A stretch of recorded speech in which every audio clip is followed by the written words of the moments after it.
Hello everyone, it's the storyteller here. I've prepared something slow, eerie, and sleep-friendly for you tonight.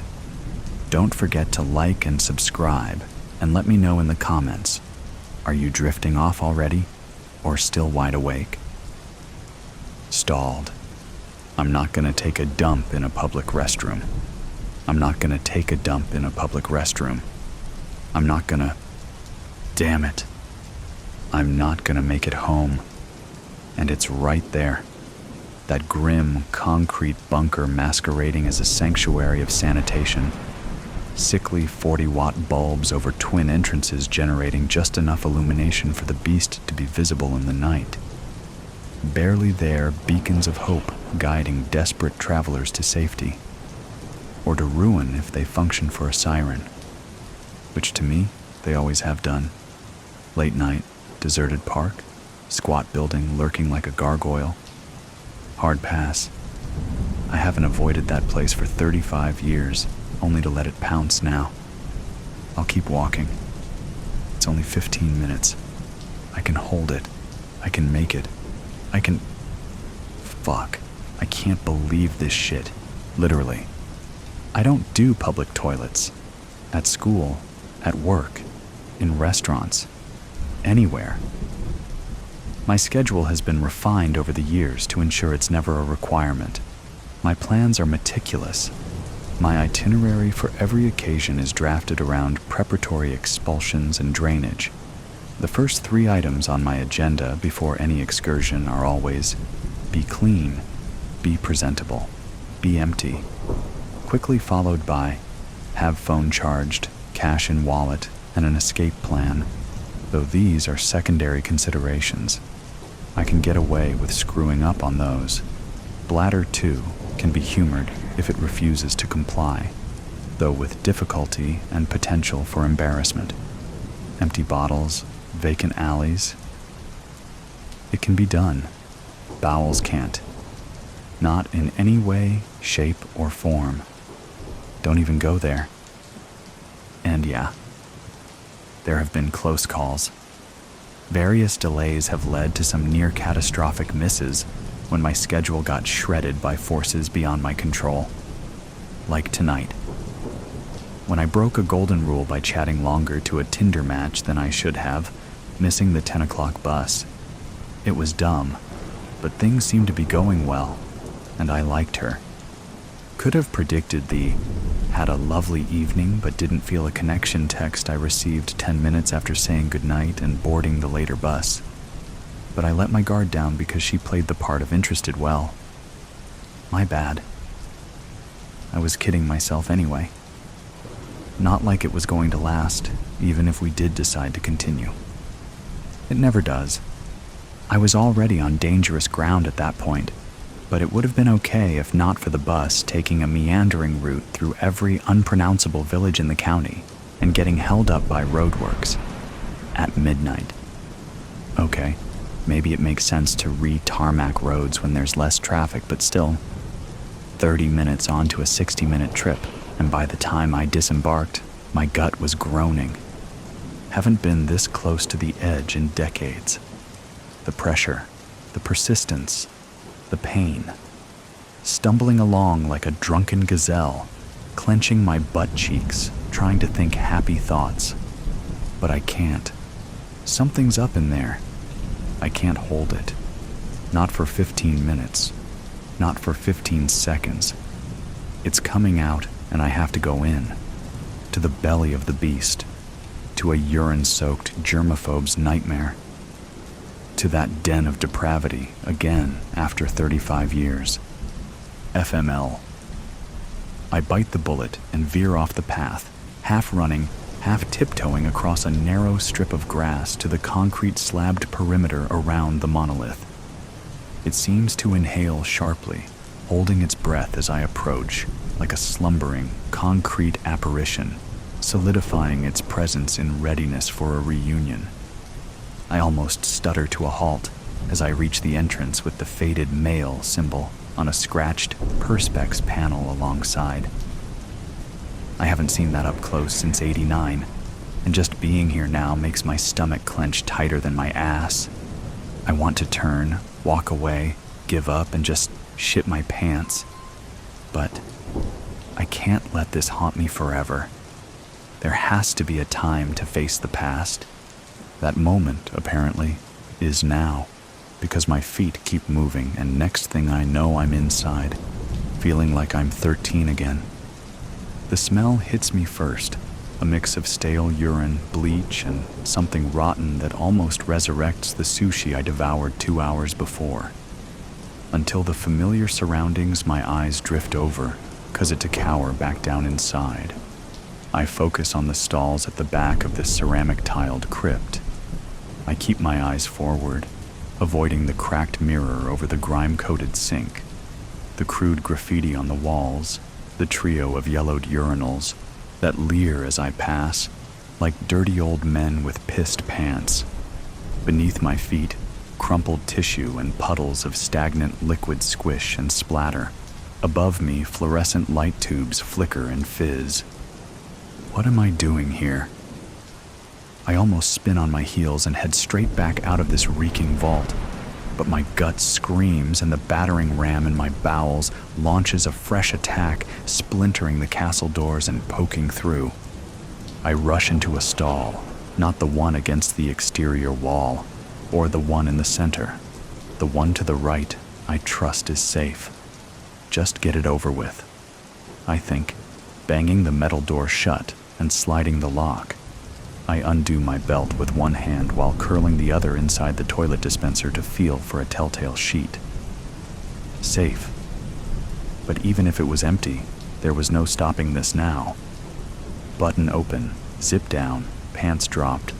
I turn and lower myself towards a broken seat, hoping to hover and not make full contact. But I have to abandon my revulsion and ideals of cleanliness as the castle gates buckle and the hounds of hell howl and thunder through. The missed bus, the delays on the road, the sushi that clearly wasn't good. A perfect shitstorm that created a perfect shitstorm, one that leaves me quivering and sweaty. 60 seconds later, I'm still here, trying to ignore my reality. The stink, the feel of the seat beneath my fully deposited ass, the creaks and buzzes and eerie, flickering emptiness of this alien landscape, one I never thought I'd visit again. But I did.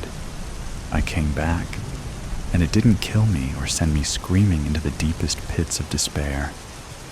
I sigh, feel myself relax, allow my eyes to slip open. No, it didn't kill me. But this wasn't the cubicle, where the nightmare occurred. That was 2 away, below the window, the one with the hole in the wall separating it from the middle stall.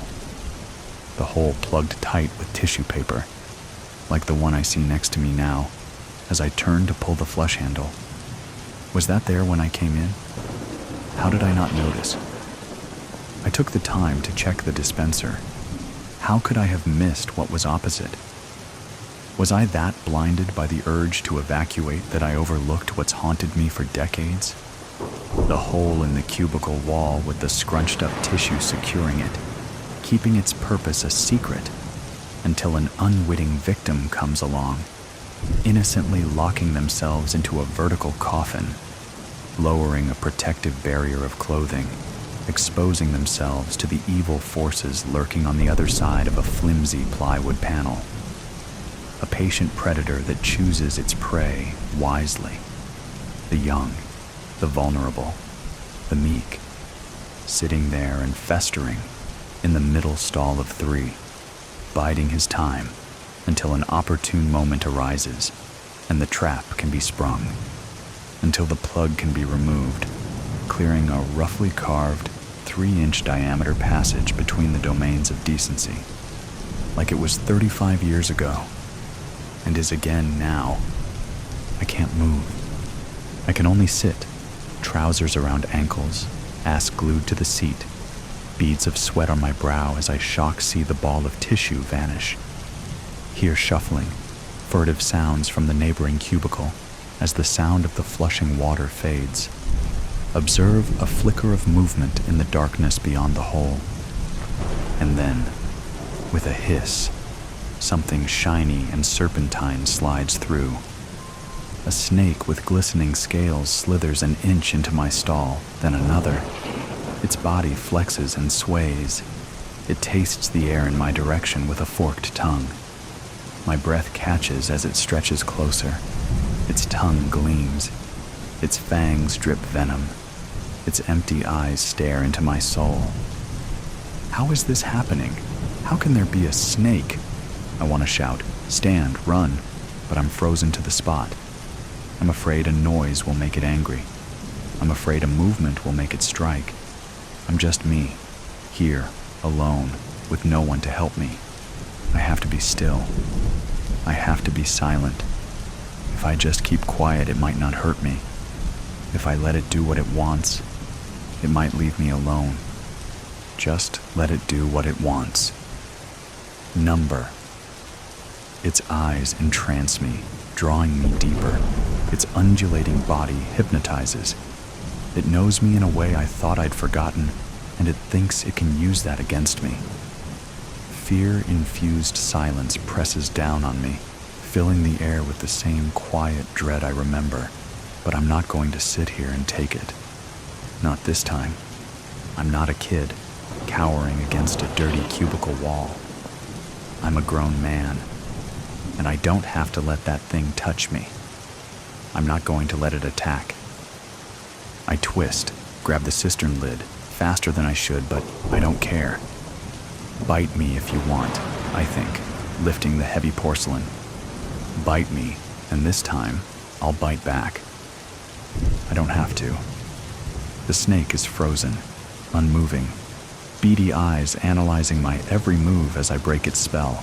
Fuck off, I shout, and slam the cistern lid against the wall, forcing the stalking serpent to retreat. This can't really be happening, I know that, deep down. This is some kind of trauma response, brought on by my return to this lair after so many years. This place where evil may still lurk. This place that should not be standing. The snake is gone, but the hole remains, and I don't want to see what comes next. I lower the cistern lid, drop it to the floor where it clatters, stand to yank up my trousers. There's paper in the dispenser, but I forego it. I just want out, no time to waste. So I reach for the door as I tug up my zipper. 15 minutes to home, 10 if I run. Then I can strip and shower and wash away the filth and putrid memories. My fingertips graze the metal latch. Open the door. A whisper, thin as smoke, stops me dead. I freeze, chest tightening, mind racing. The fluorescent light tubes flicker faster, their buzz an electric hum, like a warning. Did I hear that? Did I imagine it? Was it just another echo from the past? Hurry, let me in. That voice again, insistent, forceful, like a hand around my throat exerting pressure. A voice of authority, the kind that requires you to obey. I shrink back, swallow a lump, both hands fumbling with my belt, drawing the strap so tight it digs into my skin. It sounds the same. It sounds like him, but it can't be. Can it? 35 years later, is he still here? Doing the same thing to innocent children? Open the door. It's a command now, dominating, urgent. The door rattles in its frame and I squeeze my eyes shut. Impossible. He'd be 60, more. He can't still be here. I haven't seen him around town, not since Deborah left, and I moved back home to face my demons. And how is that working out? My eyes snap open. Anger, no, annoyance, replacing the fear in my chest. I take a deep breath and speak out. Who's there? The sound of my adult voice once again shatters the illusion. The lights aren't panicking. The door isn't shaking. The ghost repeating old words has fallen silent. Fuck this. I step forward, take hold of the latch, ready to face what awaits. If there is someone there, if it is him or someone like him, this time I will take a stand. I'm not a victim. I don't have to comply. I don't have to bite my tongue or keep a secret. I'm not afraid to confront a monster, not anymore, because the monster was always just a bully and a creep. A well-groomed reptile in a top-tier suit and fancy shoes, wearing the face of a paragon of virtue. A fake smiling avatar whose insides were rotten to the core. A symbiote who managed to hide his... Before I slide the latch and open the door, something shifts below, and I look down. Twisting into the stall, in the space between door and floor, is a mass of writhing tentacles, weaving and winding through the piss and grot coating the tiles. I stagger back, bump against the toilet bowl, watch the gray appendages approach, twisting around each other like a mass of limbs, reaching out to coil around my ankles. I lift one foot, then the other, hurriedly climb onto the toilet, clutching the top of the stall as the tentacles roll closer. They spread across the floor, curl around the base of the toilet, start to undulate upwards, seeking me out. This can't be happening. I know it's not. It's not. Get away! I shout, my voice bouncing off the tiles. You're not real! But as the words echo, a voice outside the stall whispers back. Not the same as before, but just as familiar. It's real, it says, a warm voice, comforting and gentle. I feel it before I recognize it, like a ghost caressing my cheek. Melissa? It was always real, but you tried to bury it, and it made you close yourself off to the world. I can't breathe. My eyes dart to the stall door, desperate to see if she's on the other side. The door starts to rattle again. The owner of the tentacles, still attempting to get in. I look down to see them curl over the rim of the toilet and brush against my feet. Another voice pipes up from beyond the door, stronger, resentful. You gave him all this power, Brooke accuses, forward as ever. You wouldn't name him, wouldn't tell, not even your mother, who was waiting outside when it happened. You took on that shame and let it destroy you. No, I whisper. Stop. This isn't fair. I just wanted to go to the bathroom. I didn't expect anything else. Tears fill my eyes as the tentacles reach my ankles and slip inside my trouser legs. A third voice, Caroline's my love, enters the void. You wouldn't talk to anyone. You kept it in, let it eat you alive and push me away.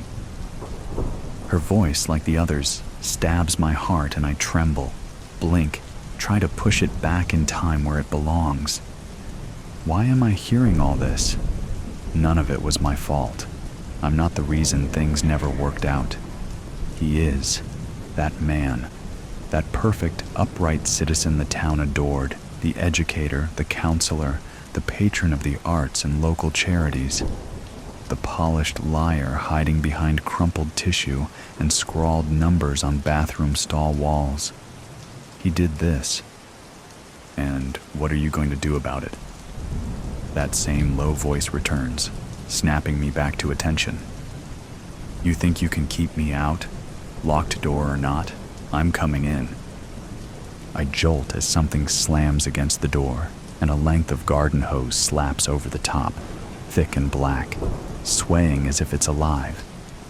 From its winking nozzle, a single drop of viscous liquid falls. I flinch, know what's coming. I reach out to grab it and aim it away, but the tip of the hose erupts quickly, spewing thick, tar-like goo over my face. I squeeze my eyes shut, grip the hose with both hands, howl as the ooze fills my mouth. Good boy. The voice chuckles, and I see red. Number I'm fucking not. I squeeze, throttle, pull on the now fleshy hose, feeling it wriggle and writhe warmly in my grasp. Let go! The man outside the stall shouts, trying to reel it back in. That hurts! Stop! Let go! I'm not your good boy. I hiss through clenched, grinding teeth. But okay, I will. I'll let go. I gave the thick hose one last yank, and the man howls in pain as it snaps, tumbles into the stall, drops loose and limply to the floor. The invading gray tentacles slip from my legs and shrink back, shriveling up as they dissolve, taking the hose and its dirty ooze with them, drawing the nightmare away. I blink, and everything is gone. My face is dry. The hole in the wall is no longer. The only sounds to be heard are the hum of the light tubes and the desperate, panicked pounding of my heart. I dismount from the toilet, reach for the latch, release it, and push open the door. The restroom is empty. I stumble out into the night, the fresh air welcome as I catch my breath. My phone feels cold in my hand as I remove it from an inside jacket pocket. It's late, but I know she'll be awake. Even if she's not, it doesn't matter. I hold the phone to my ear as I walk, wait until I hear her surprised voice. "Mom," I say, voice breaking. "There's something I have to tell you." The words tumble out, and with them, years of silence as tears flow freely down my face. Doppel by Sean Glenn. Douglas Packard. Why is it that when we stare into terror, we often stare into our own eyes? I think it's the way we're wired. It's our thoughts. We have access to them, but nobody else. And just as it is impossible for foreign hands to unscrew our craniums and peer inside, so too do the minds of others remain unknowable to us. We're alarmed at minds different from our own. We fear those that could be similar, because we don't have to imagine. We know the demons that surge even through normal brains, bat wings, and saber fangs next to the little voice that says we should give Grandma a call, and then rake the leaves. There's a man in the upper right-hand corner of the mirror.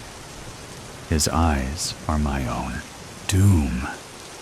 It shudders through me. But how could that be?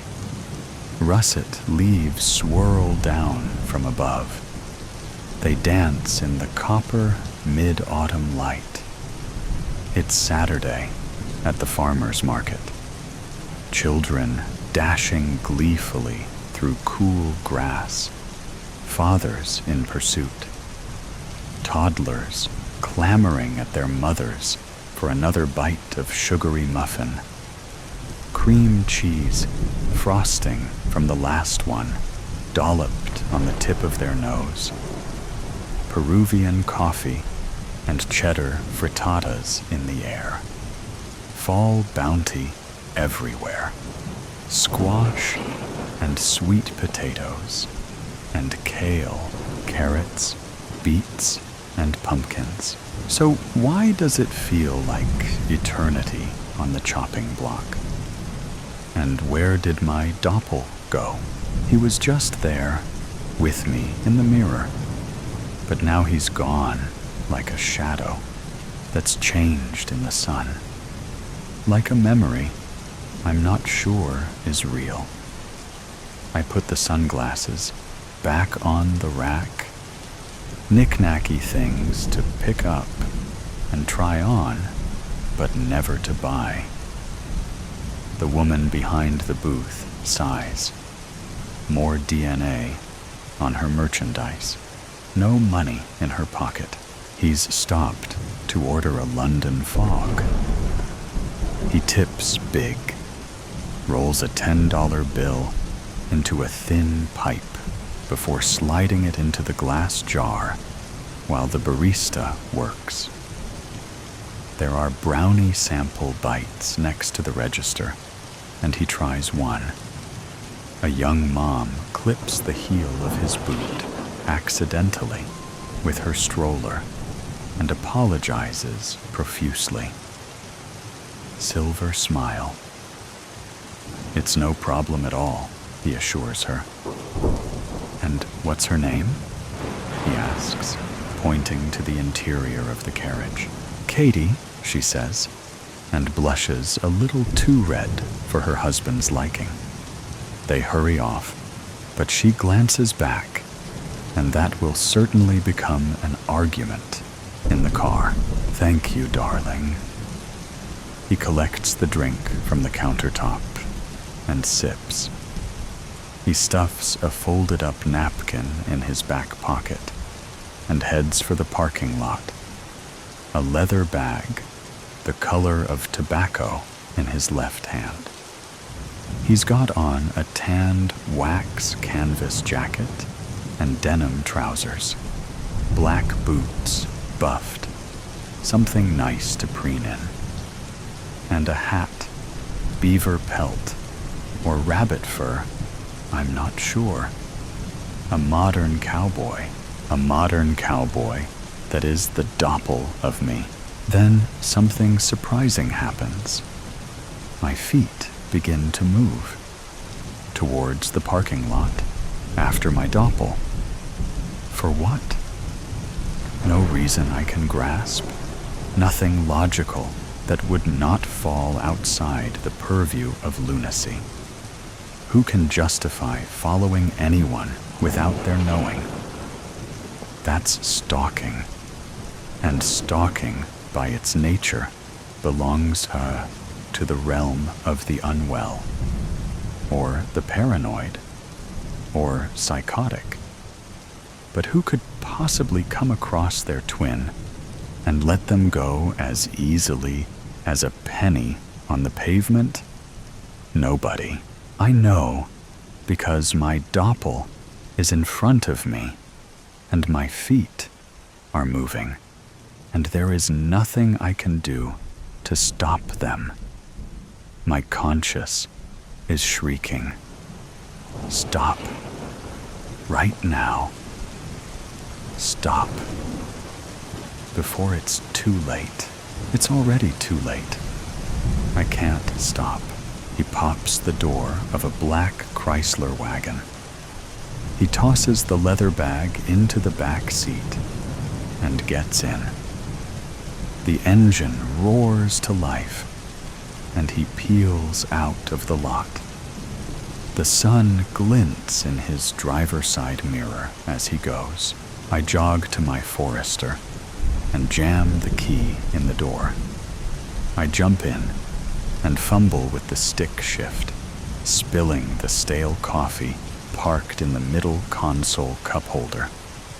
It joins the existing sludge, coffee and tea, and melted candies oozed from the wrappers that have fused the loose change into a single chunk. I roll the window down and turn the engine on. I rip out of the lot and discard the coffee that remains. He's a slick maneuver. In and out of traffic he weaves. Controlled, measured. Me after him, choppy and jagged, nearly clipping a sedan, barreling back into the same lane to avoid an F-150 blaring its horn. Possessed. A haunting tune on the radio, one I've never heard. Early this morning, when you knocked on my door, and I said, "Hello, Satan. I believe it is time to go." The Chrysler whips through the intersection. He flies under the traffic light, and it ticks yellow. My hands tighten on the wheel, knuckles whitened to chalk, my foot lead, pulverizing the accelerator. Me and the devil, walking side by side. Me and the devil, walking side by side. Who am I chasing?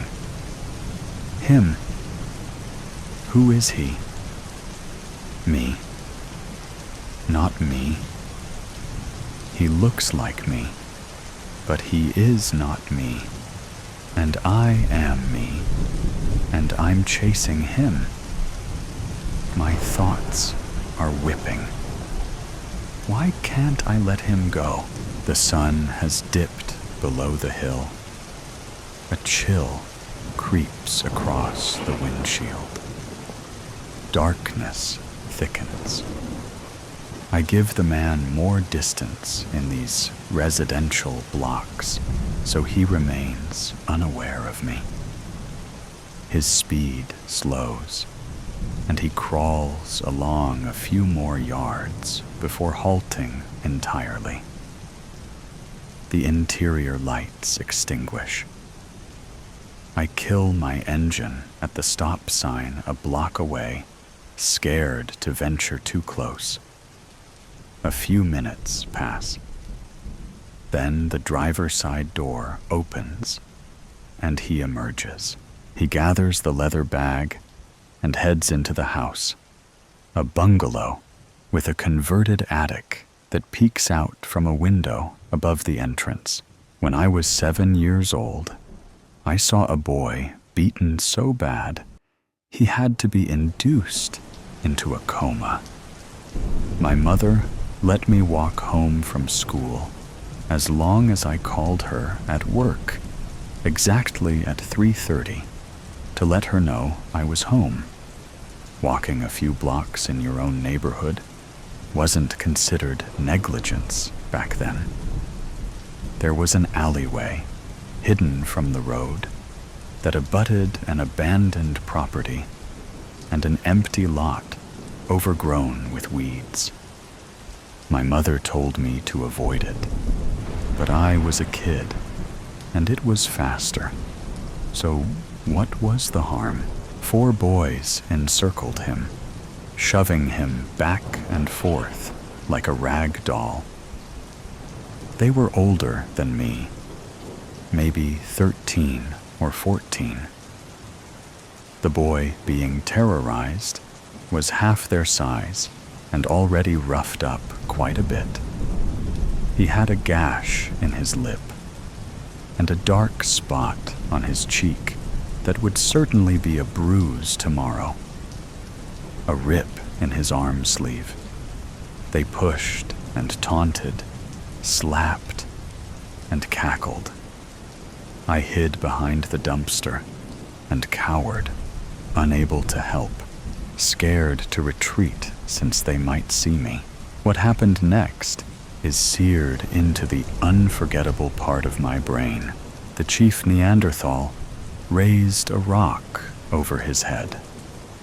A rock, not a stone. Something the size of a softball. He laughed as he brought it down on the back of the boy's skull. A sickening thud. The boy crumpled in a cloud of dirt. He didn't move. "What the fuck was that, you idiot?" The Neanderthal's friend raved and hit him in the chest. "You killed him!" The ogre reduced to a minnow. "I didn't mean to. No, no, he's not dead. I didn't hit him that hard. Brett, check if he's breathing." His eyes wide, as if peering into the future of his own conviction, his own juvenile sentence, family shame, and pariah label. The end of his life in front of him. Brett hovered over and listened. "He's breathing. Barely." The boy's chest was rising and falling a quarter of an inch. There was a small pool of blood in the dirt. "Let's get out of here." The boy who hit the Neanderthal gathered his bicycle. "Go home, all of you. Don't tell anyone anything." The boys fled, one after the other. When I was sure they'd gone, I slunk from the dumpster and tiptoed to the boy on the ground. He was breathing, barely. The back of his head was a bloody pulp. He was wearing a dress. That memory floods over me when I am frightened. And I am frightened because after a minute of hemming and hawing and asking for Christ's sakes, what the hell am I doing here? And putting the key in the ignition and taking it out and putting it back in again. A van has pulled around the corner and parked.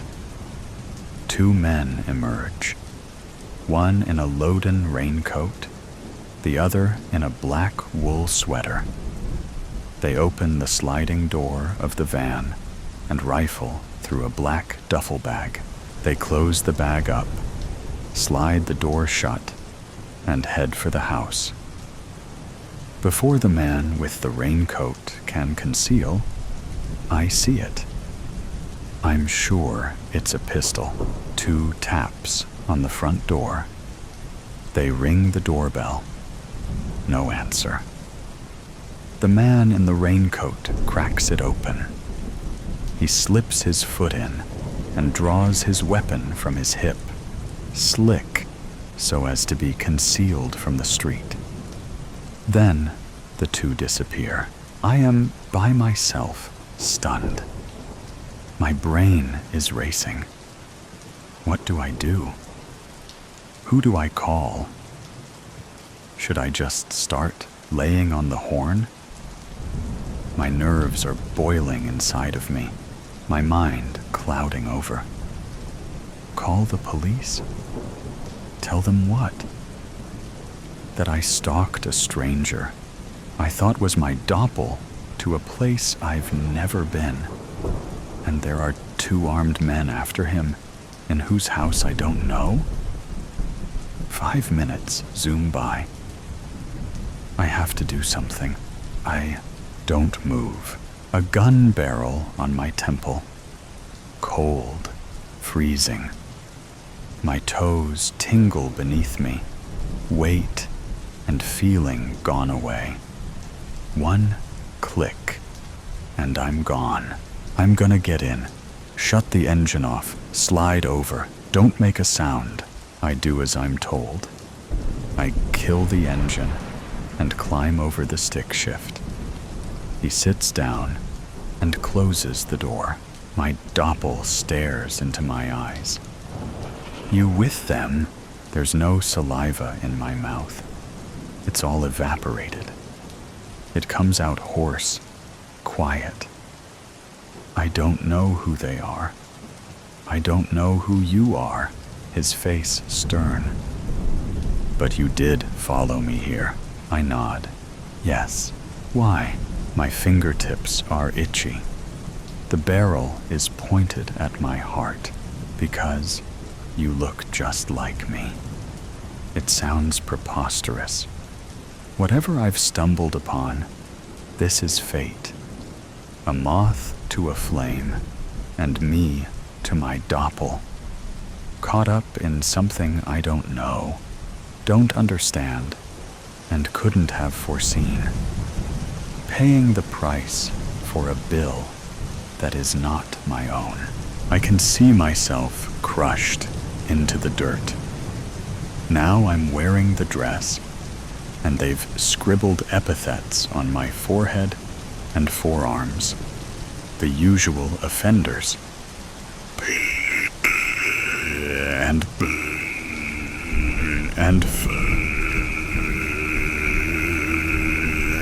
And a crude penis on my cheek, angled downwards towards my busted lip. I touch my fingertips to the back of my skull. Cherry red. I believe you, my lips trembling. What? I ask. I don't know what else to say. I believe you, that you're not with them. He's silent for a moment, and then lowers the weapon. We do look exactly alike. A Leaf helicopters onto the windshield. Who are they? Tsk. He sucks his teeth. You seen that leather bag I'm totin'? I nod. Yeah. He looks me back in the eye. Well, son, what if I was to tell you that bag contained a lot of money? Would that start to fill the picture in a bit? A furrowed brow and fire in his gaze. I nod again. Needless to say, people don't normally tote bags of cash for any good reason. There's usually extracurriculars that go on to acquire such a thing, ain't there? Well, I don't wish to tell you much about how I came to be in possession of that bag, but I will say that nobody got hurt, and the people we took it from got enough bags to fill up a rail car. You understand what I'm saying? Nodding is my new language. I have no idea what this Doppel is saying. No idea why there is a cowboy version of myself explaining the morality of thievery. He grunts and lights a cigarette. Well, there is a mistruth in there. Someone did get hurt. Used to be 4 of us that did this work. But Maggie, she caught a bullet we just couldn't caulk. Gushed and gushed and gushed, and then, finally, her face just went white. Gone. Like that. He snaps his fingers like catching a bullet is a period at the end of the sentence. Maggie had herself a daughter, paralyzed from the waist down in an accident when she was a young'un. Needed a lot of care, that girl. That's why Maggie did what she did, and she was good at it. That's why she deserved her share. That's why, now she's gone, her daughter deserves what her mama earned. The Doppel drags on the cigarette. The car is an ozone of tar. He rolls down the window and ashes the butt. My partners, they disagreed. He nods to the house. They're your partners? Were? Things didn't end well between us. As you can see, the lights in the house have been turned down. They're waiting. I need something from you, kid. This time, I don't nod. I need you to sneak through the back, peek in, and let me know where they are. There's a path through the neighbor's backyard that will conceal you.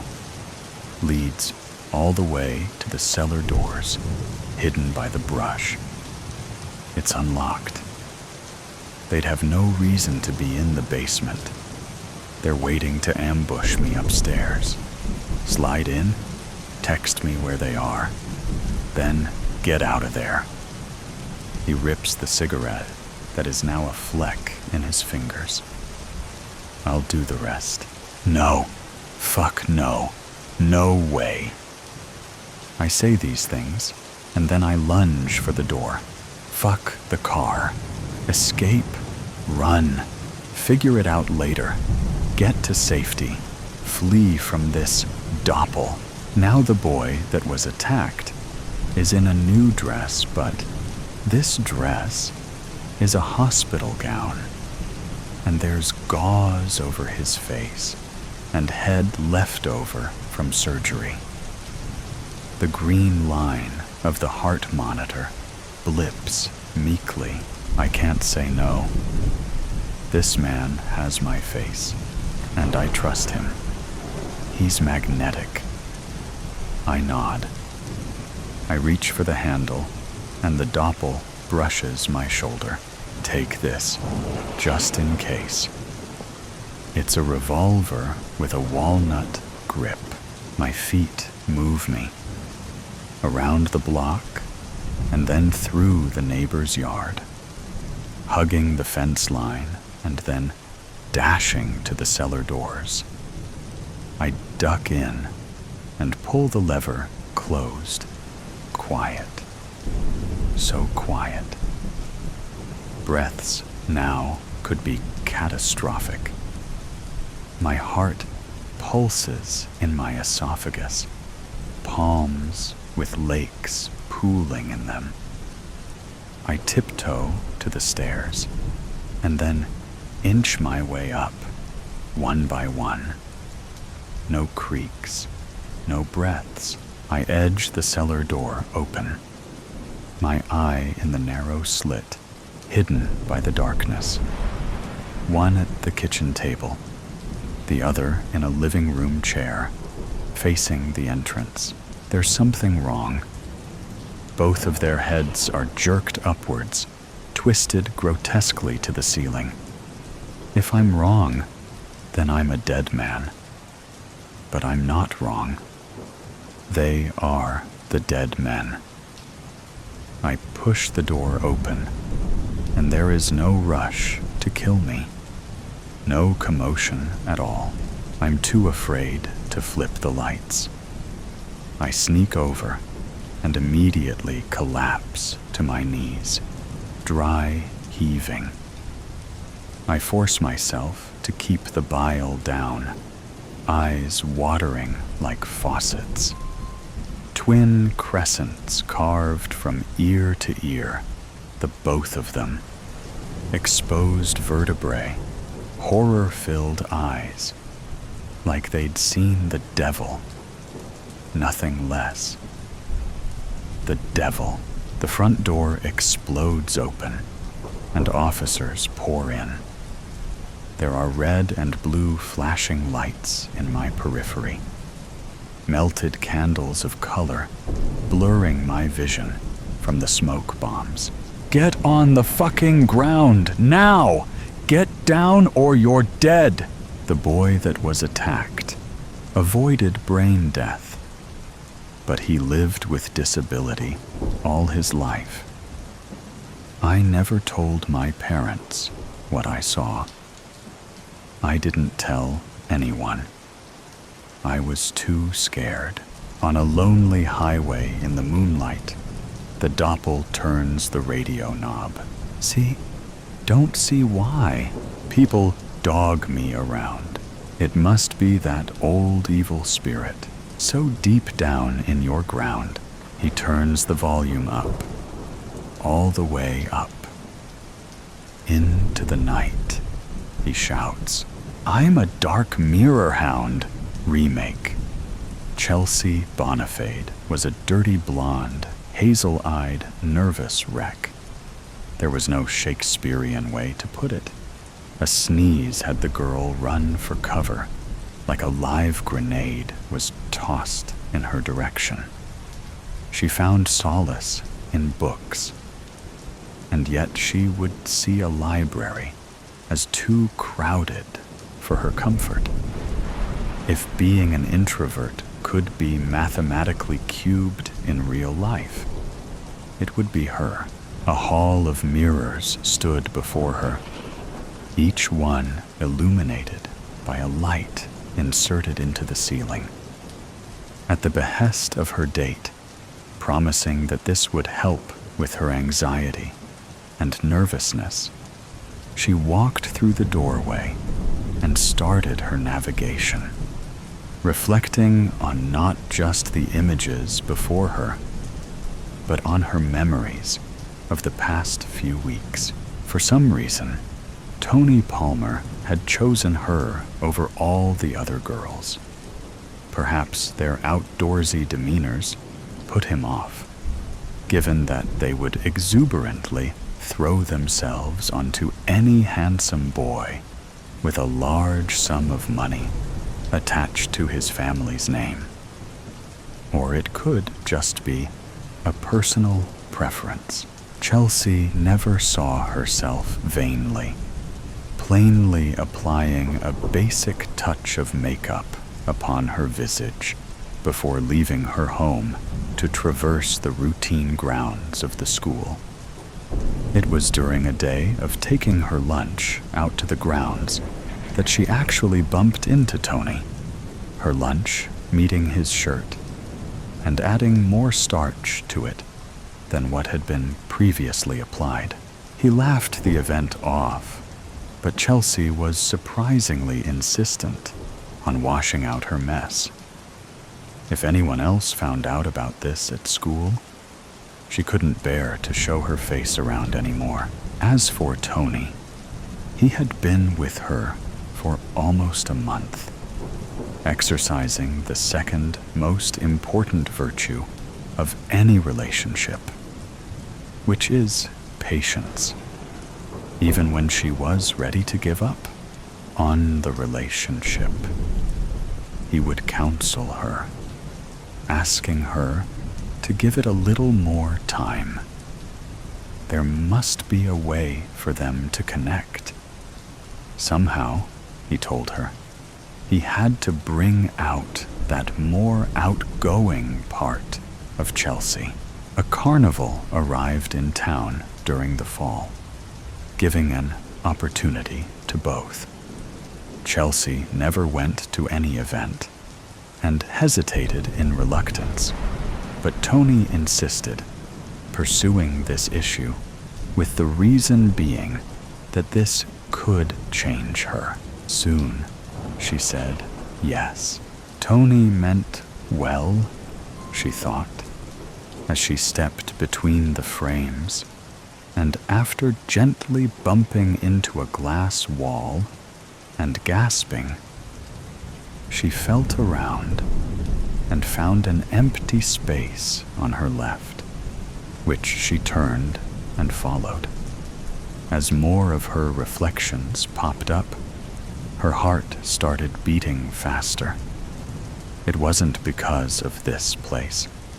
She remembered that she was shown the entrance and exit, with a map shown by Tony so as not to panic. No, it was because of Tony. She felt better around him. Was this love? Another glass wall, this time with the empty space on the right. She turned. He's cute. It was barely a whisper, yet it prevailed in this lonely place. Chelsea stopped and slowly turned. All she saw was her reflection, its back to her, with its head turned to look behind it at her. She breathed in relief and continued walking forward, believing that maybe it was just a thought that she echoed out loud. This was a shorter hallway with a longer glass wall peering into darkness, while 3 panes of mirrors had 3 Chelseas following the original to the next turn. Another left, and as she was rounding the corner, she noticed that one of the reflections delayed. She came back, all 3 reflections now keeping pace with her, yet the third one down seemed slower than the rest. It almost acted reluctant. Chelsea shook her head, the images mimicking her action, yet the third one delayed again when the action ceased. She moved away from this image and headed left. No glass walls with black backgrounds were in this section, only more mirrors. This time, there were 2 openings flanking a reflective wall, made larger than the other mirrors via an upward slope in the ceiling, with a cross-reeded pattern like that found in shower enclosures etched across its face. As she drew closer to it, the space opened up in a faceted half-octagon shape, like prongs of a tuning fork that stabbed into their respective openings. 4 more reflections came into view, each one distorted by a warpage made underneath the reflective coating. One was short and seemed to jump from left to right. One was tall with a small head. One appeared to be getting bigger and wider. And one looked, well, like a normal reflection. Chelsea was curious as to what the image in the cross-reeded patterned mirror looked like. "I'm scared," there was that whisper again. Chelsea held her hand to her mouth. "I feel so exposed." Another one! She tightened her grip upon her lips. "This is stupid." Each of these voices, they sounded familiar. They sounded like the same person. It was her voice. Her mouth was starting to scream in pain, while a whine from within was blocked by the enclosing of her own jaw, aided by the vice grip of her hands. Despite this, it wasn't loud enough to drown out what she discerned as humming. She had not hummed since she was a child. Her eyes darted to the reflections, hoping that it was all just some elaborate prank, that there were other people in this place. At the same time, she hoped that no one else was here, as she didn't want to be seen like this. When she examined these facsimiles, one by one, they moved with her in almost all aspects save one. Their heads remained focused on her. Each one moved their own lips and gave a testimony, starting with the small moving reflection, seconded by the tall reflection with the small head, and nearing conclusion with the growing reflection. "I want to be brave. He can't see me like this. Damn it, what the hell is wrong with me?" That left the 4th one, the humming image. Chelsea slowly advanced on it, the humming increasing in volume. She was in front of this mirror, the reflection copying her every move down to the last muscle twitch. The sound it gave off reverberated not just upon the glass, but it was bouncing off of Chelsea's own body in synesthesia. It felt numbing, even comfortable, and then it stopped. Pain shot through Chelsea, and she clutched her side and her chest. She collapsed upon her knees, staring at the shoes of the humming image. It was still standing, looking down at her from some flat dimension. The humming came back, and the pain started to rescind. She stood back up and lifted her hand to brush away her hair.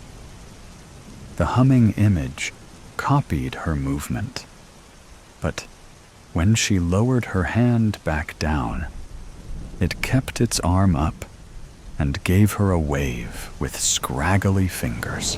Her nerve was failing, and she backed away. The humming lessened with the distance, but the rest of the voices increased as she retreated to the center. Chelsea felt herself bump into the cross-reeded reflection, and the voices quieted as suddenly as they had started, including the humming. She slowly pivoted, taking in the new reflection barely conceived by the cross-reed pattern. She could make out the dirty blonde follicles The pale skin, the lack of clothes? She peered closer, placing her hands upon the glass. The distortion did the same, and she noticed that it appeared to hover above her, despite its fingers touching exactly where hers resided. There were its hazel eyes, looking upon her. There was its mouth, opened slightly like hers. Both were frozen in place, the distortion just barely a foot above her level. Condensation started to build before them, getting heavier until Chelsea could no longer see the distortion's face. She leaned closer, with the condensation spreading downwards as well as sideways. The distortion also leaned closer, seeming to plant its head almost directly on the glass. The condensation started to gather droplets, falling down the mirror in streaks. She could have sworn that she heard crying. The distortion reared back in an instant and slammed its face against the glass. Chelsea bounced back in fright. The distortion repeated the action again and again, moving faster with each strike. The condensation, once appearing white as a fog, was now turning red, just like the thing's face and hair as it struck once more, the heavy glass shaking under each impact. Chelsea cried out and ran, taking the left opening as a cracking sound emanated behind her. More mirrors, more distortions. Left, right, blackened glass, opening, and Chelsea clutching her chest once more as that pain returned. "Where's the end?" she called out. "Tony, someone, please." Now her head started to throb as tears streamed down her own face. The room seemed to spin. Nausea was seizing her, and she braced herself. Somewhere, close by, she could smell something familiar. Cotton candy, caramel apples, the moisture of a cooling atmosphere. She was close. She knew it. She felt against the mirrors, the twisted apparitions also reaching back for her. Another left, and she finally saw it. Just around the last corner, the exit was revealed perpendicular to the last mirror. Something dripped past her right eye and hit the floor. She took it as a tear and moved closer to the final stretch. Another sound of dripping liquid was heard near her left side, followed by another and another. And she looked down, illuminated by the last 3 lights before the exit.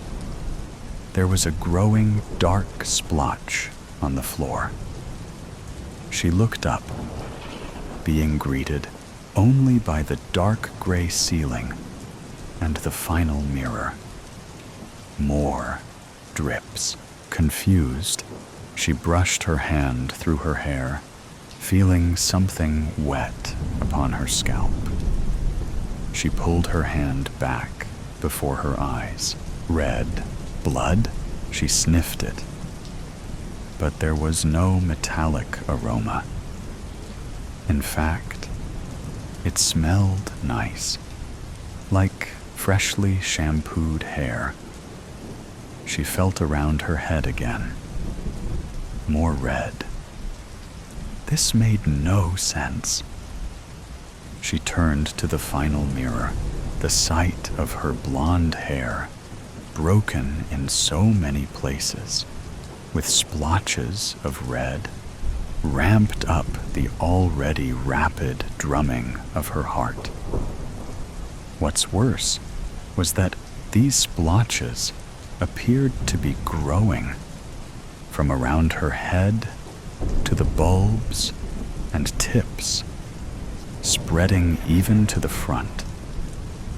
She reached up and grabbed her bangs, her morphing reflection doing the same.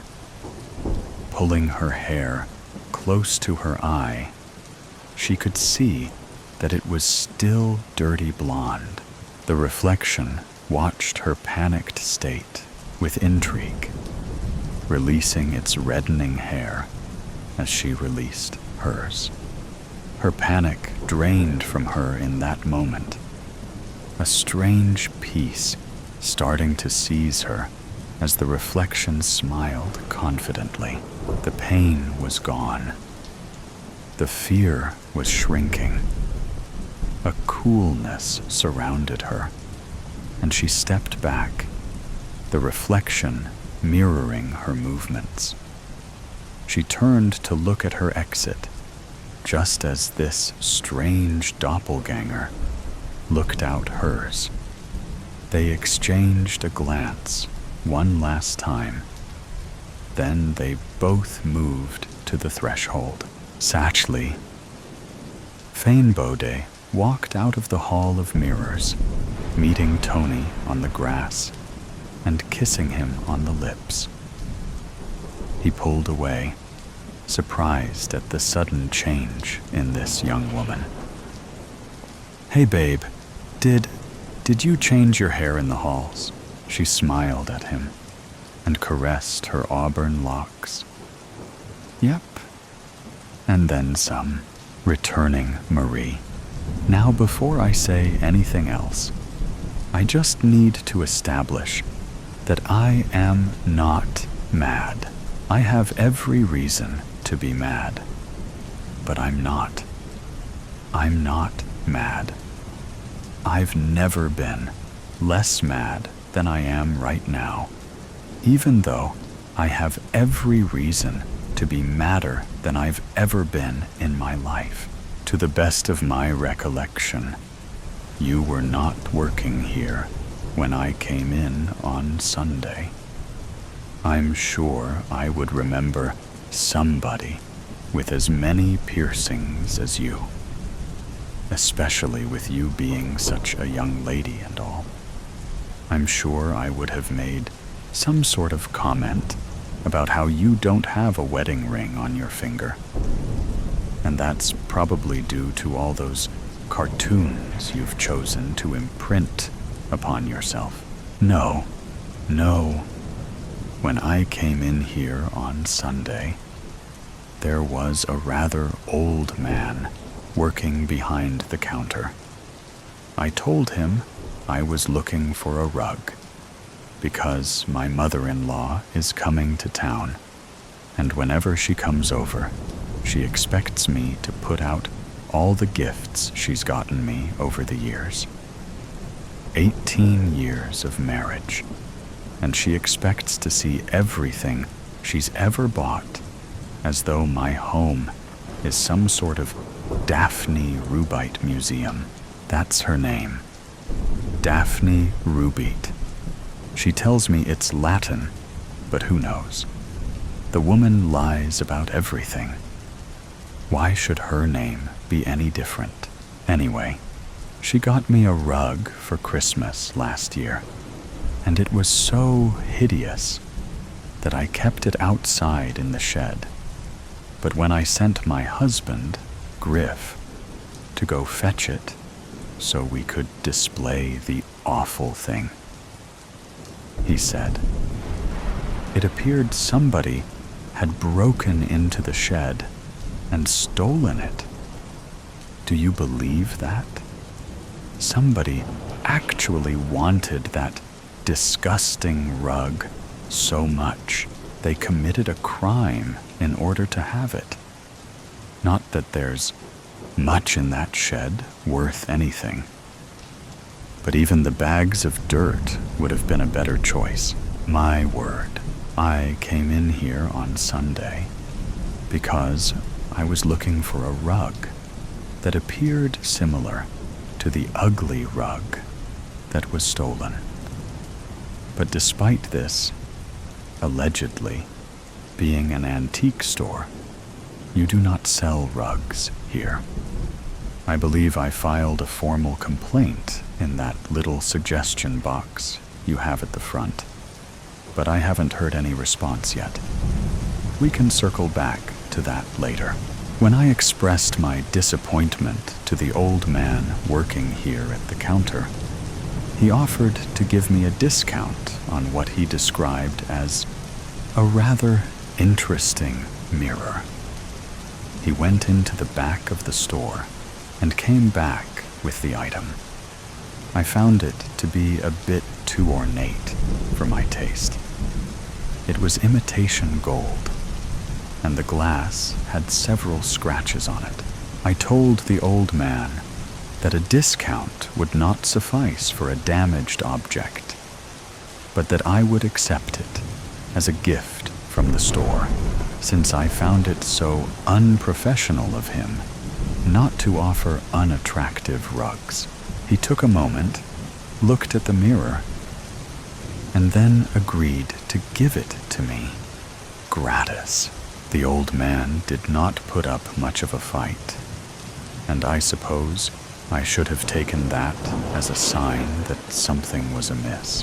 When I got the mirror home, I had absolutely no desire to ever look at it again. The only reason I took it was because I never turned down a deal, and there is no better deal than free. I decided to deposit it in my daughter's room. Riva is 15, and as such, she believes she has impeccable taste, when in fact, she has no taste whatsoever. She was quite stunned when I showed her the mirror. It's unusual for me to give her gifts, even on her birthday, when I usually donate money to a charity in her name. She took to the mirror immediately, and Griff did his best to hang it in her room, without putting holes in every wall. Finally, he managed to erect it by her closet, and then we all went about our day in preparation for the arrival of Queen Daphne. Almost immediately, things began to go wrong. I noticed that suddenly all the photographs around the house had been altered. I had no idea how it was happening, but the heads of everyone in the photos were gone. Simply gone. I thought it might be some sort of prank, but neither my husband nor my daughter are all that funny. When I mentioned the occurrence at dinner that night, Riva confessed to me that she believed her mirror was haunted.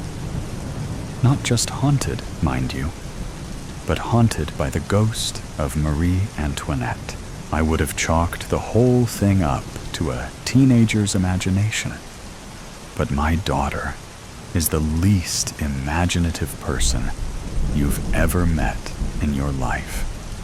Deciding to investigate myself, I marched straight up to her room and planted myself in front of that mirror. Sure enough, after only a moment or two, there she was, Reina de France, herself. She had her head, but there was a minor scar around her neck, and she was holding the most adorable little dog. My French is spotty, since I haven't spoken it since college, when I spent a semester abroad in Paris, smoking cigarettes and ordering hamburgers at French cafes.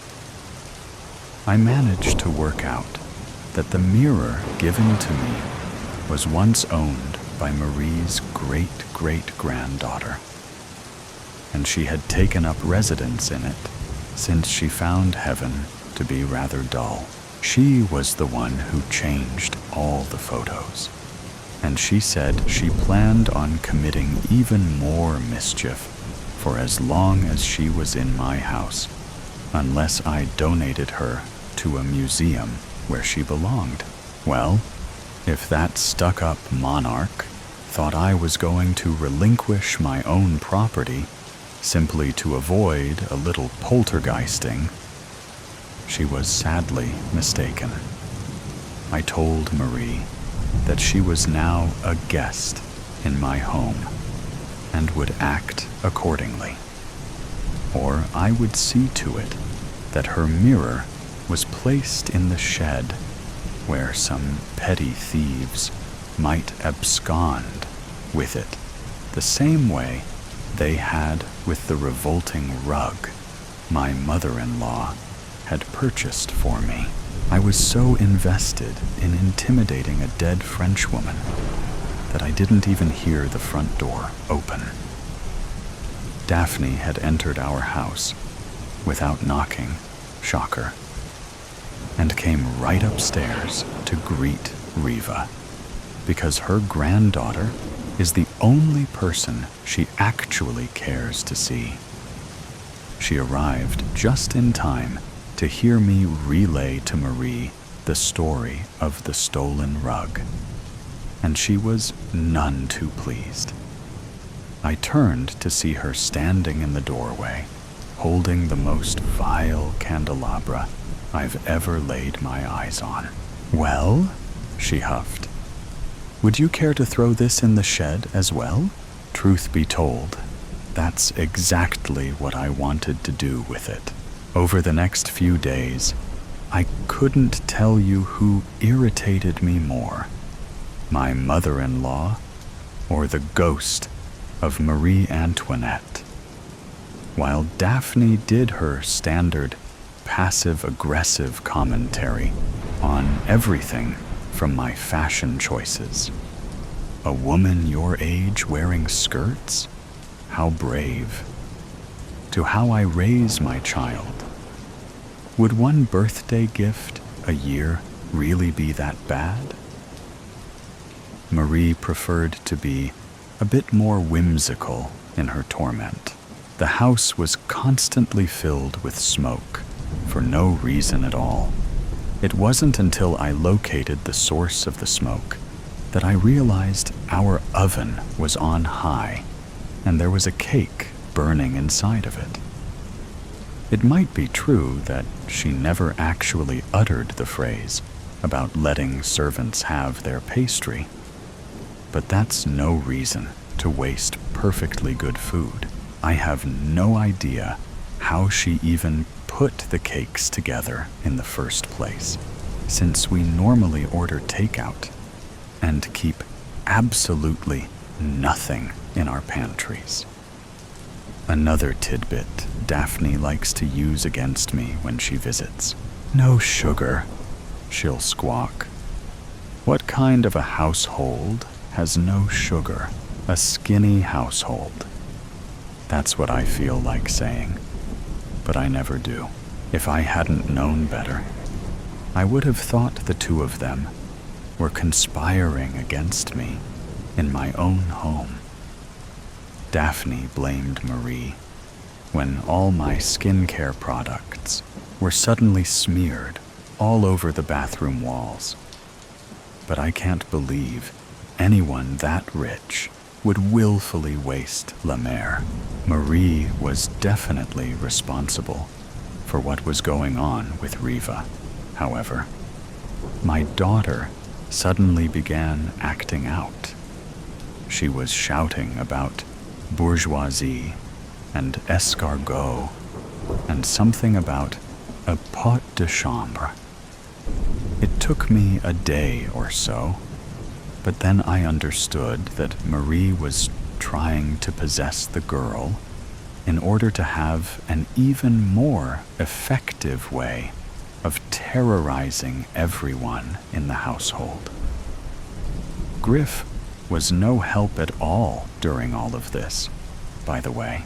He loves the History Channel, so for him, this was all wildly entertaining. It wasn't until Riva began taking 5 baths a day and demanding that I feed her bonbons that I decided enough was enough. My plan was to take the mirror out to the shed and smash it into 1,000 pieces. But I remember seeing an old horror film where destroying the haunted item caused the specter to permanently embed itself in the home. The last thing I needed was my daughter walking around like royalty until leaving for whatever community college we'd be sending her off to. I waited until earlier today, when Daphne and Riva were sitting on the couch with a cheese plate watching Les Miserables. And then I tore up to Riva's room and grabbed the mirror. I had to be careful coming down the stairs with it.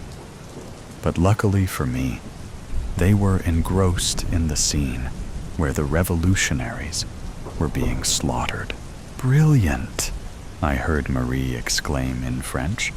"I just love a good comedy."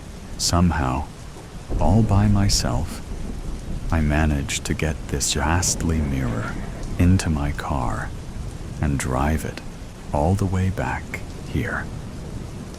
Now, I would like to return it. I would like an apology. I would like 3 free items from this store, all of which I will be choosing. I would also like an assurance that the old man who gave me the mirror is fired. What do you mean you don't have any old man working here? He was very distinct looking.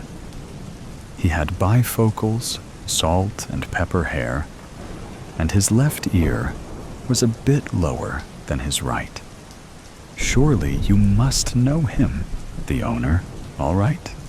Fine. So he's the owner. I still want him fired. What's that? When? 10 years ago? And how? A car accident? My. Well, that's what I get for not asking for a receipt. 308 years later. Just listen. Don't talk. You need time to wake up, for your eyesight to return. Everything will be a little hazy, and you might not remember how you got here, but you need to focus on my voice.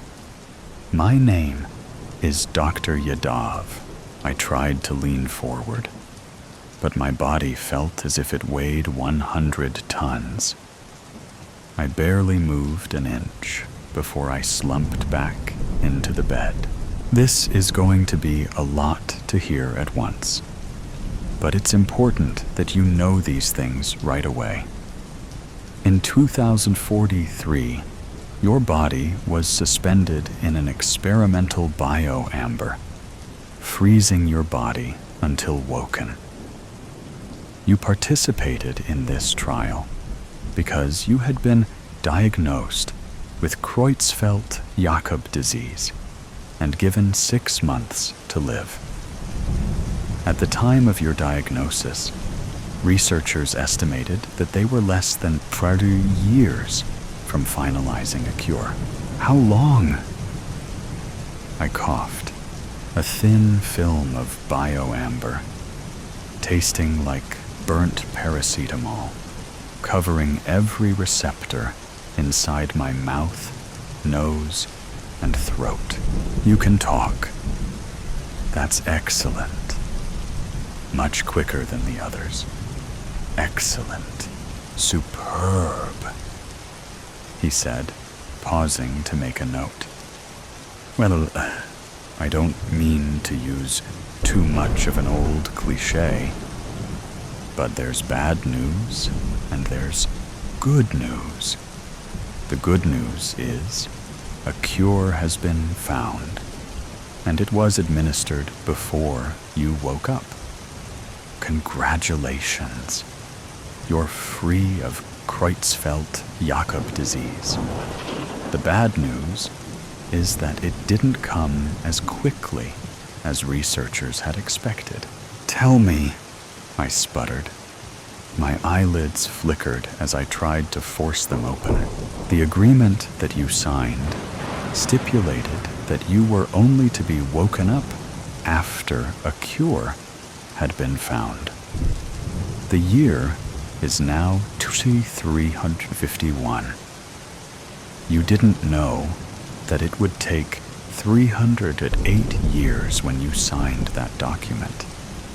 And for that, I am truly sorry. There should have been a clause in the agreement that prevented this scenario from coming to fruition. There was much debate within the scientific community as to whether or not you should be woken up.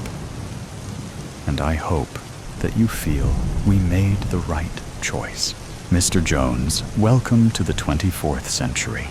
This isn't funny, I snapped, but I already knew that he was telling the truth. I could feel it in the tone of his voice, the way the air felt as I breathed it in, the unfamiliar ambient noise trickling into the room. But I couldn't admit it. Not yet. Did Angela put you up to this? What the hell is going on? Said the doctor, tapping away at a device. After a short pause, he told me that it appears your sister was buried in July 2089. I'm so sorry for your loss. Once you've fully recovered, we can take you to where she was buried, if you'd like. My vision was returning, each second bringing a small increase in light. I could now make out the silhouette of the doctor, his sympathetic stance over my bed. Really? This was all I could say. What else could I say to him? I already believed him. It was starting to come back to me in pieces. Angela, the disease, hospital. I can remember her face screwed up like a pillow, crying and asking me if I was sure. I told her I'd be back before she knew it. I'm afraid so. As far as we can tell, you have no living family beyond distant cousins. I can imagine that this must be a lonely experience for you. But believe me when I say that we're all here for you. I tried to swing my legs off of the side of the bed, but could only muster a twitch. Mr. Jones, it may be some time until you're back on your feet again. You'll need a few days to adjust, he said, watching my face as I winced at my immobile legs. The man's voice was kind. He really wanted the best for me, I felt. You're going to need some rest. You're suffering from what we can only describe as severe jet lag. Your body clock was expecting it to be 3 centuries ago when you woke up. Is that how jet lag works? We don't know. Nobody has been in amber for nearly as long as you, and it's been decades since anyone has been woken up. We won't know what the effects on your body have been yet, but we'll keep a close eye on it. When he returned the next day, after I'd slept for what felt like weeks, his tone had begun to shift. It was almost imperceptible. but I could feel the change innately. "Good morning, Mr. Jones. How are we feeling this morning?" "Good." I nodded. "I'm starving, though. I feel like I haven't eaten in centuries. Do you have anything?" Dr. Yadav smiled, pointing toward the tubes that connected my forearm to a machine next to the bed. I inspected it closely, only now aware of my vision having completely returned. "All the nutrients that you'll be needing for now," he said.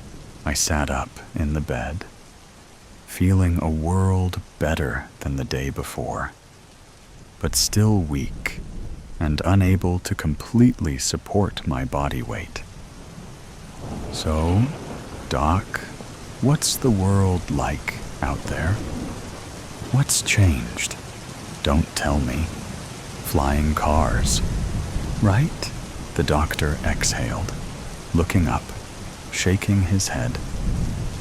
Imagine trying to explain the world as you knew it to someone from 1743. Almost impossible, isn't it? Telephones, the internet, airplanes. It would all be so far removed from his reality that it would be impossible to explain in a way that he would really understand. His lack of understanding might even lead him to believe that people from your time live in a hellish place. I paused and reflected. Could it really be that different? I looked around. The one small window on the other side of the room was frosted, the bed like any other I'd seen, and the rest of the room almost entirely featureless. "You're wondering if it's really that different, huh?" he said. "The room has been specifically designed to not overwhelm you. A lot of preparation has gone into waking you. We've been waiting for this for a long time. We just don't know what to expect. So we're taking things slowly. I hope you understand." "I'll be fine, Doc, honestly. I'm actually quite excited to go out and see the world, see what's come of it. And by the way, where am I? Chicago. The city of your birth, I'm told. It only seemed right that you were moved to this facility before we woke you. But you're not ready to head outside just yet. There's a lot of things that we'd need to explain to you before you went out there. Otherwise, it might all too overwhelming. I mean, just us telling you about the world is going to be overwhelming. But to see it, to see what's out there, it'll take some adjusting, that's for sure.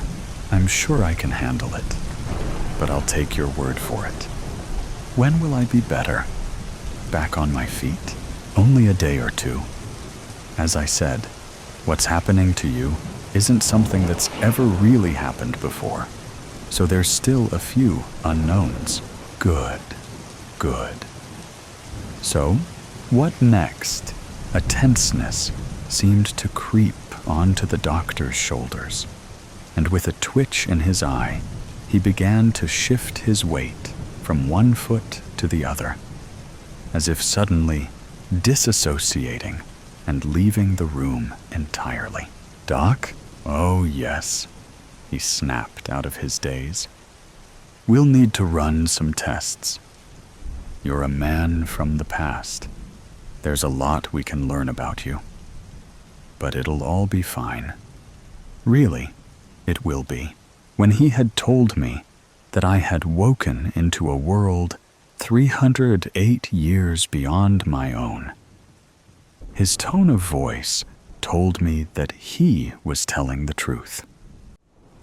His tone of voice was now telling me that he was lying, and I was right. That night, whilst I was half asleep, 3 new doctors came in. "Is he awake?" one of them whispered to another. They tapped away at their pads, prompting a hiss from the machine beside me, which was the last thing that I heard before waking up in a new room, blinded by lights. I was naked, lying flat on a slab, my wrists and ankles inexplicably bound to its corners. My head turned from side to side to look, but there were no straps holding me in place. As if by magic, I was restrained. I looked down towards my ankles to find that my abdomen had been opened like a fruit or a pair of double doors, my skin attached on the sides of my body, but resting like blankets beside me. A machine hovered above me, metal instruments dangling towards the undulating yellow and pink of my innards. Immediately, I screamed, and the machine spun towards me before I passed out again. I awoke back in my bed, slowly at first, before shifting into a panicked scramble up the bed. I lifted my shirt quickly, but found nothing. No evidence of surgery. Panting, I began to realize that it was simply a dream.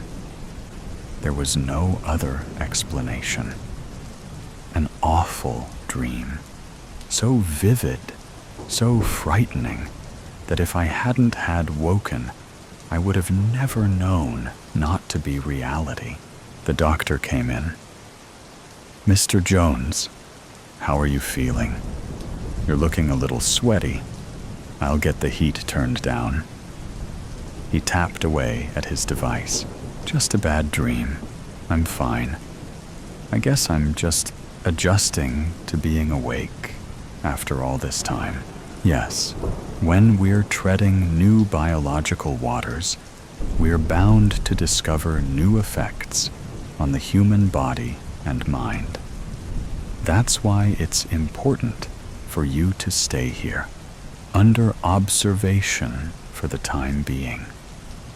But listen, that's not why I'm here, he said, walking to the window, picking up a seat under it, and bringing it back to place beside the bed.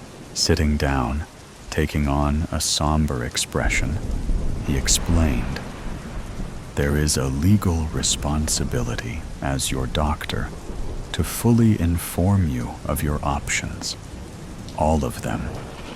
Since you're not from this time, you won't know that euthanasia is a common practice now. We don't force anyone to choose between life or a brutal, self-inflicted death. You should know that being a patient of ours, this is something we can provide to you for free. It's designed to be quite pleasant. I just want you to know that this option will always be available." "Thanks, Doc," I chuckled. "Good to know," he nodded, tapped at his device again. Catching me completely off guard, I was now falling asleep again. In the first few moments, I wondered if I had miscommunicated. Perhaps this was euthanasia. Was I dying? Was I being sedated? I should have been clearer. I tried to protest, but only managed a small murmur before slipping under. When I awoke, I was back on that terrible slab, held captive again under the piercing lights of the operating table. I looked down to find that, whilst my abdomen was intact, there was something wrong with my leg. I couldn't put my finger on it at first, but it didn't look or feel as it should. I looked across to find that cruel machine again. This time it was facing away from me, inspecting something. I squinted, trying to shut out the operating lights and focus. It was holding something. A stick. Something white, slightly yellowish. It spun around and zipped back to hover over me again, obscuring the view of my strange leg. It moved in such an impossible way, as if completely weightless, like a ghost. Just then, a piercing, white, hot pain shot up my leg. My muscles seized up, turning to stone, as pain flooded and swelled into every fiber of tissue. Through the pain, I moved my head to get a better look. Two of its arachnid appendages were sliding my shin bone back into my body through a small opening below my knee. I cried out, wailed even, before fainting. The machine didn't even need to sedate me. Waking once more, back in my bed, I pulled up my linen trouser leg. Nothing. I sigh, adjusting myself back into bed, the image of the machine still bright in my mind. I felt almost embarrassed to have dreamt something so unrealistic, so childish. It was made of a black metal, the deepest black, whilst at the same time being as shiny as a serving spoon. Its body was spherical, with a number of appendages hanging down below it, like the legs of a bug or an arachnid at the end of each of them. Some kind of tool or device, blades, rods, syringes. And when it had turned to me, I had seen that a part of its spherical surface was in fact a tinted glass, a glint of light revealing a large lens behind it. And the strangest thing, it glided around so quickly without making even the slightest sound. It was completely silent. I suppose my imagination couldn't stretch as far as imagining a sound for it. After a short while, an orderly entered the room. "From the doctor," he said, as he handed me one of their devices. It was square, about half the size of a piece of paper, and was transparent, but only from the side with the interface. On the screen was a short paragraph about euthanasia, with two options below it: accept, decline. I pressed decline and felt the sensation of pressing a physical button, suspended in 3 dimensions inside the device. The orderly, having waited patiently, took the device and turned to leave. As he was making his exit, he hesitated, pausing in his stride for a minute and beginning to turn before recommitting to his path. "Everything okay?" I asked. He paused again, taking his time to think before he turned. I'm sorry, he said, visibly nervous. He was small, childlike, no older than 20. I've heard so much about you, and to see you here, I can't believe it. I studied about you. You're really from the 2040s? I nodded, smiling like a wise old monk. So, what was it like? The past. Was it like they say? Well, what do they say? They say it was good. A simple way of living. The birth of technology, the information era. I can't imagine what it was like. Yeah, it was good. I miss it a lot. If only I knew what this world was like, I would have some point of reference to describe my own time to him. It sure didn't feel simple at the time, but maybe stuff got even more complicated since then. His eye twitched as I said this, an indecipherable emotion sweeping across his face, just like the doctor's had. Yeah, he said. Yeah, I guess. With that, he left the room without another word. I spent the remainder of the day thinking about the outside world.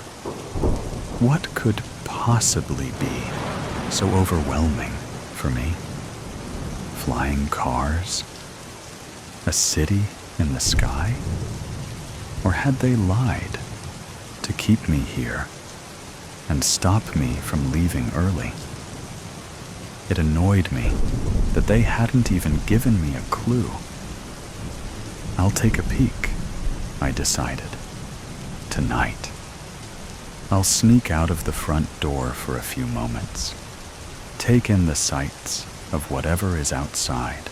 At least then I'll have a taste, without actually being thrust out to navigate a new world on my own. Dr. Yadav said that they'd always look after me. Of course, I waited for hours, picturing all of the possibilities. I thought about the year 1700, compared it with the year 2000, the immense societal and technological shifts over the years. Could it really be the same degree of change? Life in 2000 was better than in 1700, I concluded. So, life now must be better than in my own time. In the dead of night, I left the room, moving carefully down the dim hallway. It was as featureless as my room. I didn't need to walk for long before I spotted a sign above a door. Emergency exit. Before entering, I instinctively checked the hall. I looked right. I looked left. I froze, swung my head right again. There it was, gliding silently at the end of the hallway, that awful machine, at this distance, a marauding silhouette. I shot down the stairs like a bullet. As I moved, my hands fumbled across my abdomen, looking for a scar. How could they? I lamented. They're keeping me here for their experiments, to examine me, my bones, my flesh. I felt sick. They couldn't lie to me anymore. I'd outsmarted them. I'll leave and never come back, I told myself. Finally, I reached the bottom of the stairs and found a set of double doors. I listened out for the machine, knowing full well that if it were coming, I wouldn't hear it. With a hand on the push bar, I considered for a moment my predicament. No evidence that my nightmares were real. Could my mind, destroyed by disease and time travel, have betrayed me? A flying, silent machine? I supposed that I would find out soon enough. I was outside for 17 minutes. That's all it took before I was back at the door, banging on the cold iron until my fists were bloody. Let me in! God damn you all to hell, you bastards! I want euthanasia. I want it now. I want it now. Let me back in. You made me the instructor. Good morning. You may address me as Instructor. Please take your seats, was written on the blackboard. A man in a white jumpsuit, adorned with medals, stood before the board, with his hands clasped behind his back, and watched the students file in. When they seemed ready, he began the class with a question. How many lives does an E-fighter have? Some have only one, you see. And that leads to the next question. How many lives do you have? If you do indeed have more than one, or several, or 9 lives, how will you live them? What will you want? Take some time to think about these answers. A few students raised their hands, but the instructor ignored them. He paced slowly in front of the classroom, looking them over as they deliberated the questions. 5 minutes ticked by to the sounds of 200 minds pondering the possibilities. A fidgety stillness. Anjo studied his desk to keep from catching the man's eye. Something about the instructor scared the bejesus out of him. Time is up, the instructor continued. If your answer is anything other than spending your lives destroying as many Titanians as possible before you die, you don't belong here. You are not a fighter, and you are free to leave. At least 20 men and women stood to line up at the exit. Anjo didn't dare move. Destroying countless Titanians wasn't quite his dream, but it was too late to change his mind. His family had been so proud of him for enlisting to fight. They'd given him a party. All his relatives came, his friends, neighbors. He carried their hope with him, the hope of things returning to normal, though everyone held their own version of what it meant. He couldn't leave. He wouldn't. When the light over the door changed from red to flashing white, robotic soldiers charged in from a door opposite the line and demolished the non-fighters. Anjo's screams were drowned out by the screams of others. His heart pounded against his chest, and fear, not blood, raced through his veins. Housekeeping robots glided in to remove the bodies and put the room back into its original state. Did that sicken you? The instructor shouted. Innocent people just died for no reason. It happens every day in the life of a fighter. If that sickened you, I want you to line up against that wall. The instructor pointed to Anjo's right, opposite the wall to the exit door. Anjo lined up. knowing the penalty was death. But he didn't belong here. Surprisingly, others followed until only 50 or so remained in their seats. He tamped down hard on the disappointment he felt in himself. Anjo had come intending to do his best and to make himself into someone the world would remember. An asset to Earth. At least death would come quickly. The machine soldiers stormed into the room as expected, with their weapons drawn. To Anjo's horror, they annihilated the students who remained in their seats. And again, an army of cleaning robots arrived to remove the bodies, restoring the room to pristine condition. The instructor moved to stand before the now gibbering group in front of the wall. Congratulations. You have made it through the first round. Rejoice, for you have earned the right to relax and enjoy the rest of the day. Training begins tomorrow. Anjo met Becca, standing in line at the cafeteria at dinner time. Short, dark hair, and only tall enough to reach his shoulder. He noticed her DT t-shirt. "Are you a Tiger fan?" he asked. Oh yes, baseball was the only sport to survive the times. The only thing allowed on television and radio.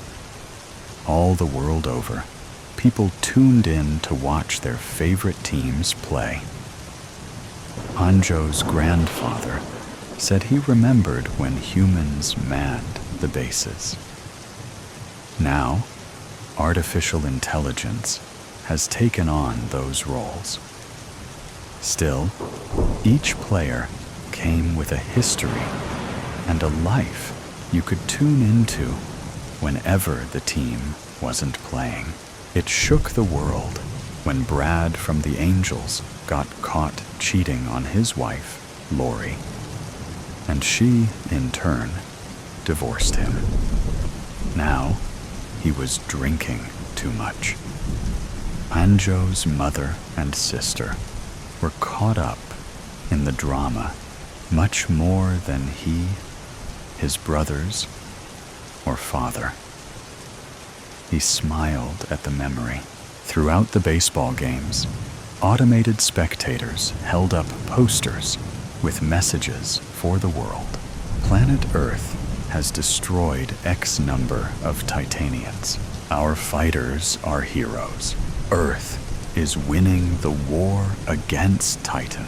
L0 sends greetings. Automated World Leader 12 was a surprise. AWL011 had held the office for as long as Anjo could remember. He wondered what had happened, though the public would likely never learn. Long ago, when the planet was still divided into countries, 5 world powers came to understand that the planet they lived on was close to death, and so was the human race. With teams of engineers and scientists, they fed information into a super terminal AW1, Automated World Influencer. The solutions from the AWI were studied, discussed, and put into place by the 5. Eventually, World Influencer was replaced with World Leader, Planet Earth's very first. Basic needs, water, food, clothing, shelter, and medical help arrived to save the people. At the same time, incomes and living conditions were leveled. When the 5 granted AWIOG the reins of command, the Super AWI changed its name to Eidudu Azur, stepping into the role of a world leader. Exchange of world news was the first thing the leader eliminated, claiming sources couldn't be trusted. People reacted badly, and years of violent protests followed. Then the healing years came.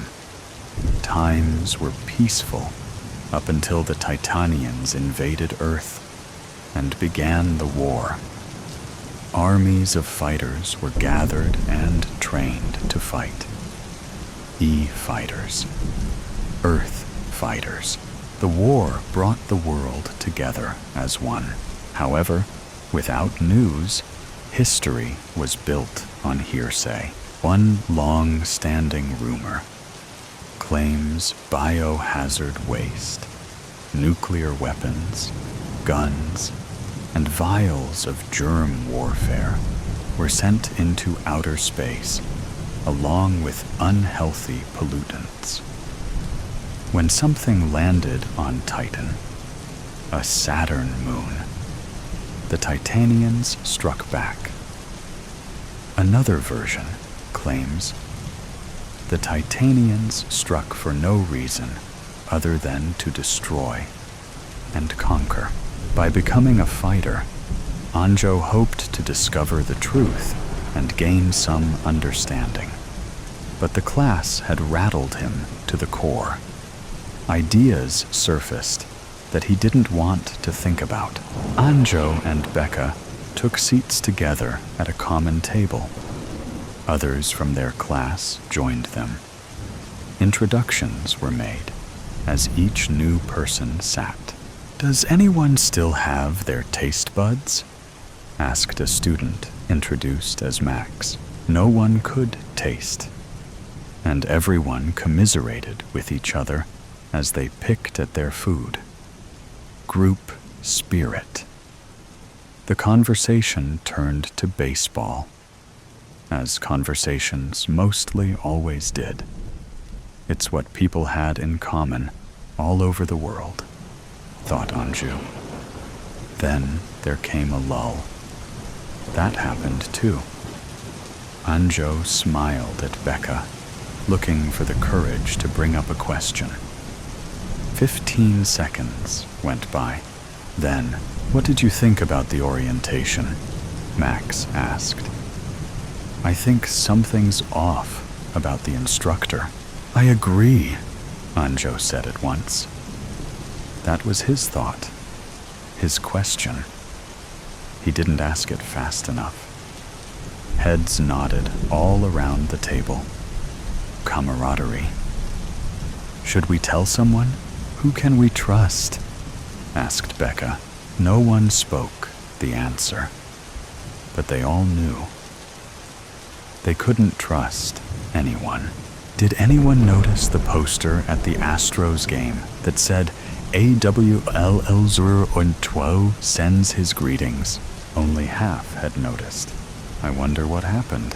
"I heard something just before I came here," said Padina, a young woman in the seat next to Max. She lowered her voice to a whisper. "I heard the Titanians have already taken over Earth. They've captured and destroyed AWL-11, and AWL-12 is their creation." The conversation died as ideas and theories birthed and bred. "We'll keep our eyes and ears open," whispered Max. "And let's keep our mouths shut for now. We'll talk here again tomorrow." Does everyone agree? Everyone did. They placed their hands atop each other's and swore a pact. There were 12 in their pact. The instructor smiled as he watched them from a screen in his office. The next morning, Anjo put on the gray jumpsuit delivered to his sleep station during the night. along with his schedule. He was assigned to GRP 23. After breakfast, he was to report to Training Room C1. Becca was in Anjo's group. So was Max. In fact, all 12 in the pact were assigned to GRP 23. "Someone's been watching us," Max said. "Something's off. Keep on your toes." "My name is John Ross," a different instructor voiced. "You may address me as Lieutenant. In this class, you will learn to fly Juno 7000 destroyers using a simulator. By the end of 6 months, I expect perfection, or you'll find yourself cleaning latrines for the duration of your stay. Partner up." Anjo and Becca were partners. So were Max and Padina. 6 groups were here, GRP 23 through GR 28. Each group contained 12. The lieutenant told them that there were nearly 100 such groups at the NE Training Center.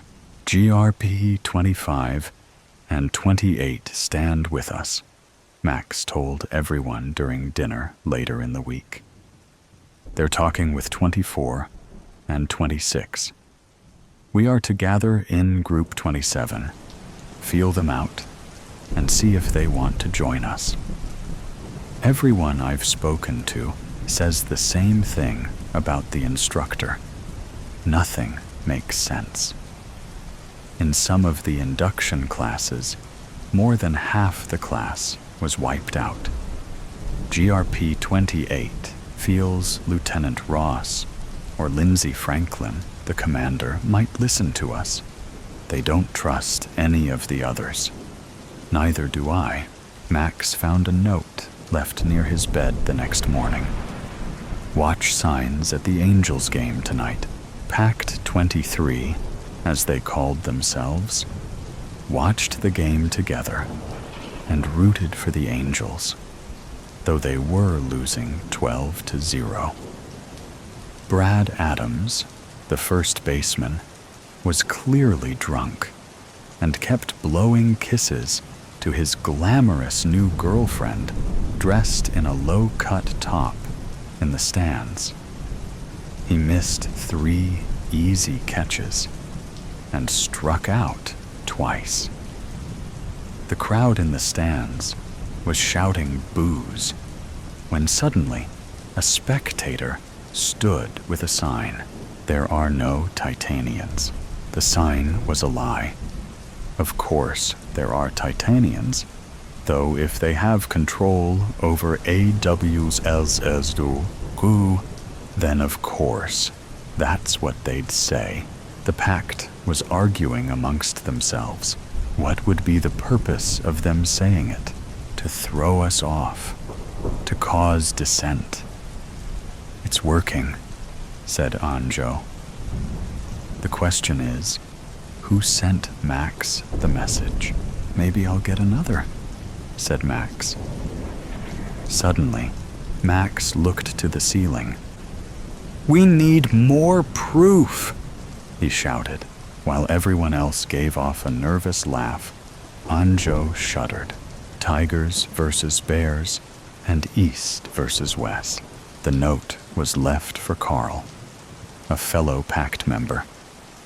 GRP 23 passed the word, and all 6 groups attended the 8 o'clock game. When the Tigers were ahead 5-3, a spectator held up a sign that read, "Thank you for your service. E-Fighters. Earth Fighters, East Fighters." During the next inning, a spectator from the opposite side of the field held up a sign that read, "Thank you for your service. W Fighters. World Fighters. West Fighters." Who were they? It's the same thing. Someone is trying to make us think there are no Titanians. and that all this time we've been at war with each other. East versus West. Well, that's a lie. The Titanians are why we are here. They're the reason for the creation of this training compound. The question is, who is leaving us these notes, telling us to watch these certain games? I think it's the Instructor, Anjo put across.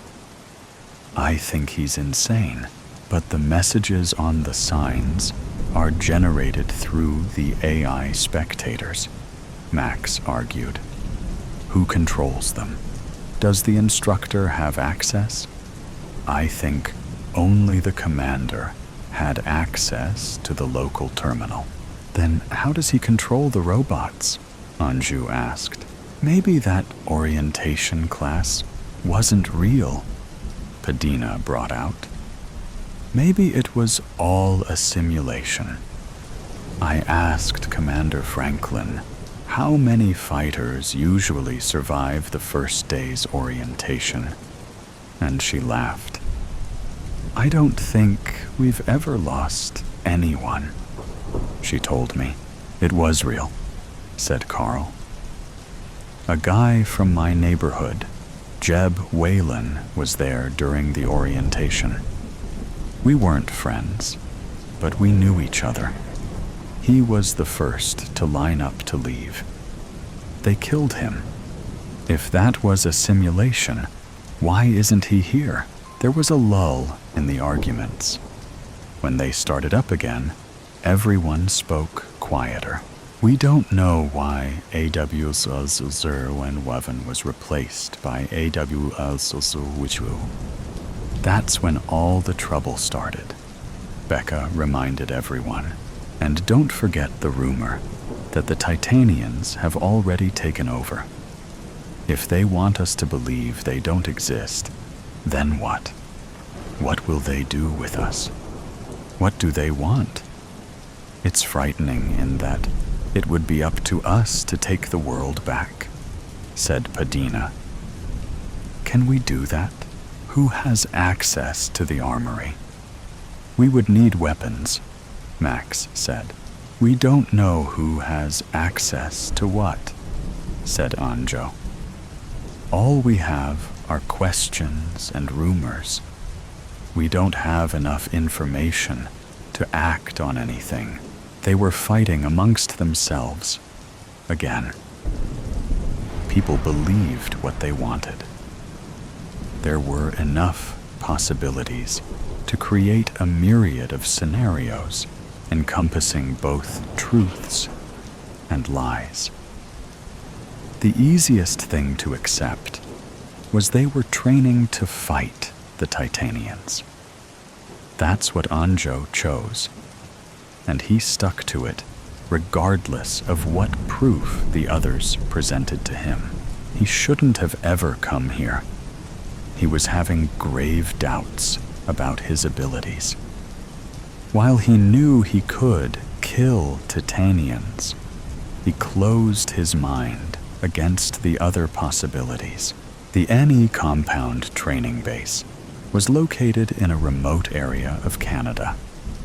Stars filled a dark sky. Titan wasn't visible. Do you miss your family? Becca asked Anjo as they strolled through the compound. Their breath steamed in front of them as they talked. I can't believe how much, he answered. You? I'd give anything to see them. They weren't allowed contact with the outside during their year of training. Their families would come to graduation at the end of the year. That was one of the rules they'd agreed to when they signed up. But whose rule was it? Titan's rule or Earth's rule? Anjo wanted to take Becca's hand, but that was another rule. If he broke it, the punishment would affect her as much as him. They were nearing the end. Graduation was a week away, when Anjo found a note in his sleep station. The code for the armory is 234XSL7. He tried not to think about what this might mean. He wanted to keep it to himself, but he brought it to breakfast and passed it around his pack. It was meant to be shared with all of them.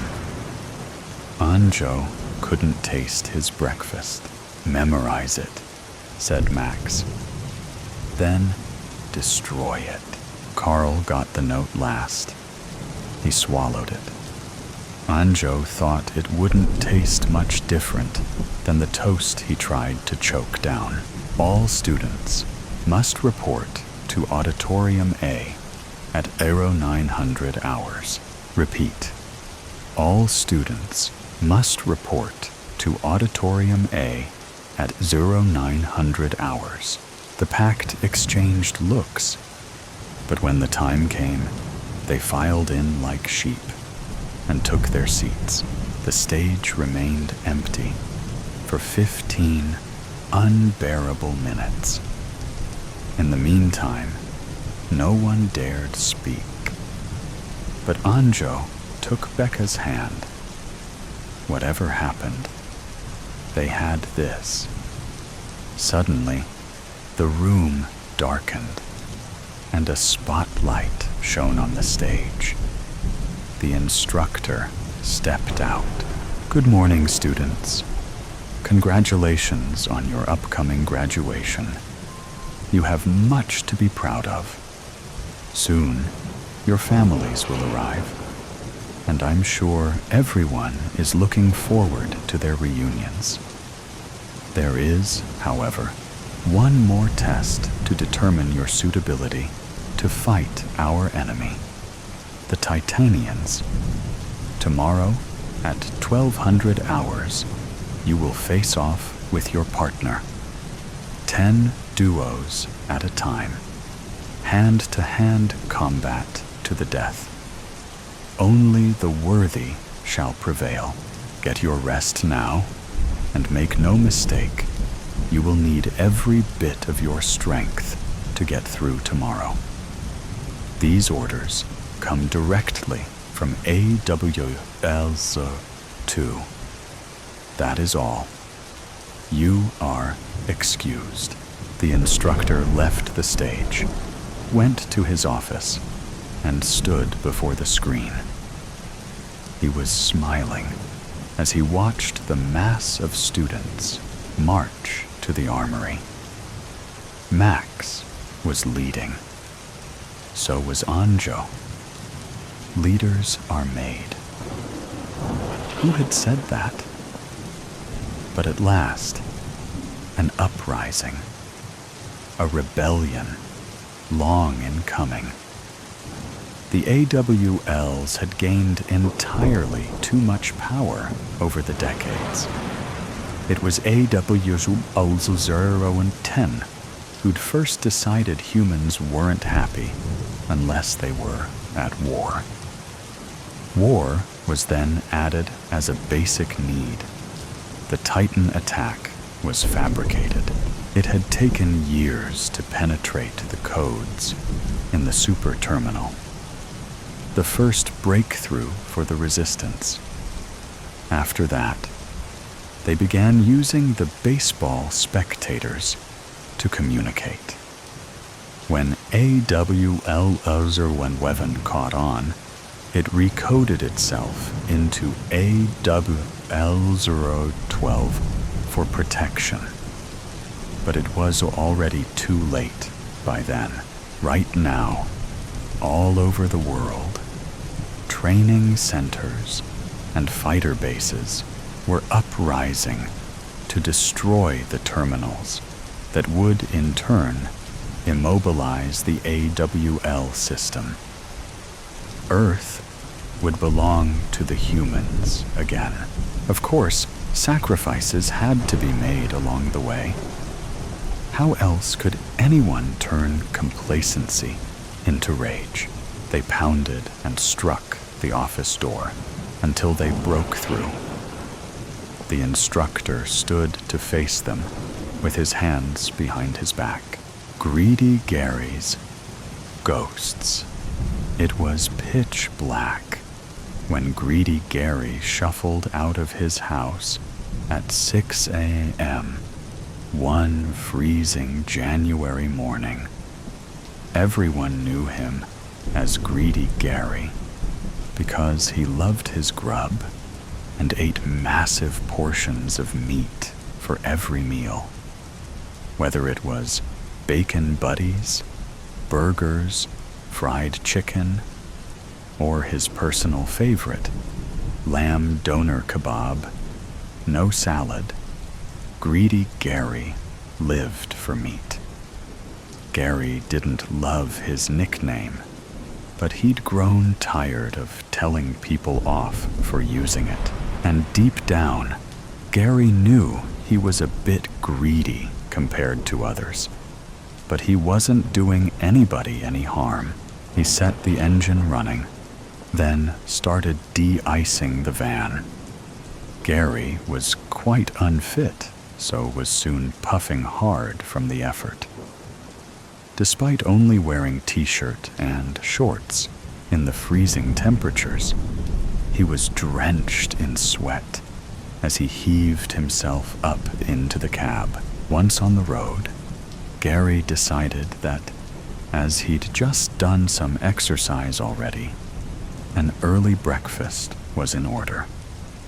So he pulled into his favorite lay-by pit stop, shook an angry fist at the long line of lorries, and parked a few hundred yards from where he wanted to. Greedy Gaza, mate. Usual, is it? Said the burger van man. A puffed-out Gary nodded in reply.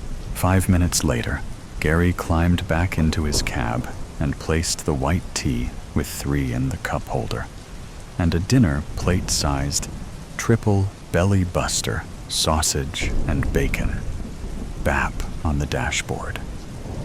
Gary slurped the grease off his fingers, took the polystyrene cup in one hand, and licked his lips as a juicy, meaty aroma filled the cab. Wouldn't eat that if I were you, said a strange, squealing voice.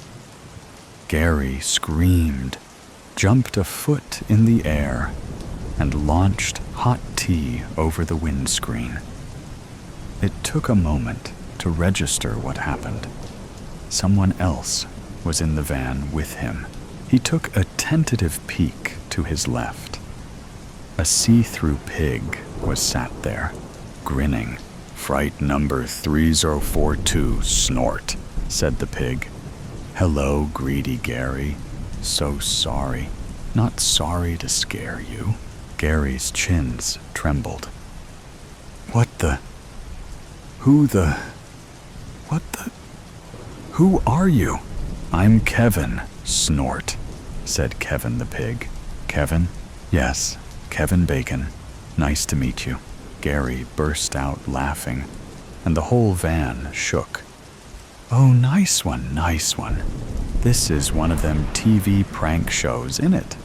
Kevin Blooming Bacon. Kevin turned his head to one side, observing this curious reaction. This isn't a TV show, Gary. Yeah, it is. You're one of them. Whatchamacallit? Virtual thingies, right? You mean virtual reality? Gary beamed at how smart he was. Yeah, that's the one. Nice one. Proper got me.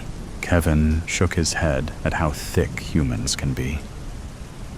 I'm not a virtual reality pig from a TV show. I am the ghost of breakfasts past. Snort. Gary stopped laughing, raised an eyebrow, then quivered. Ghost? Gary didn't care much for ghosts. Yes, I'm dead.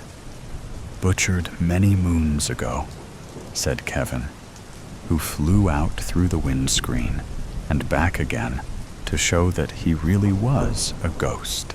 Gary's face turned as white as the empty foam cup in his hand. A ghost, Pig? That talks?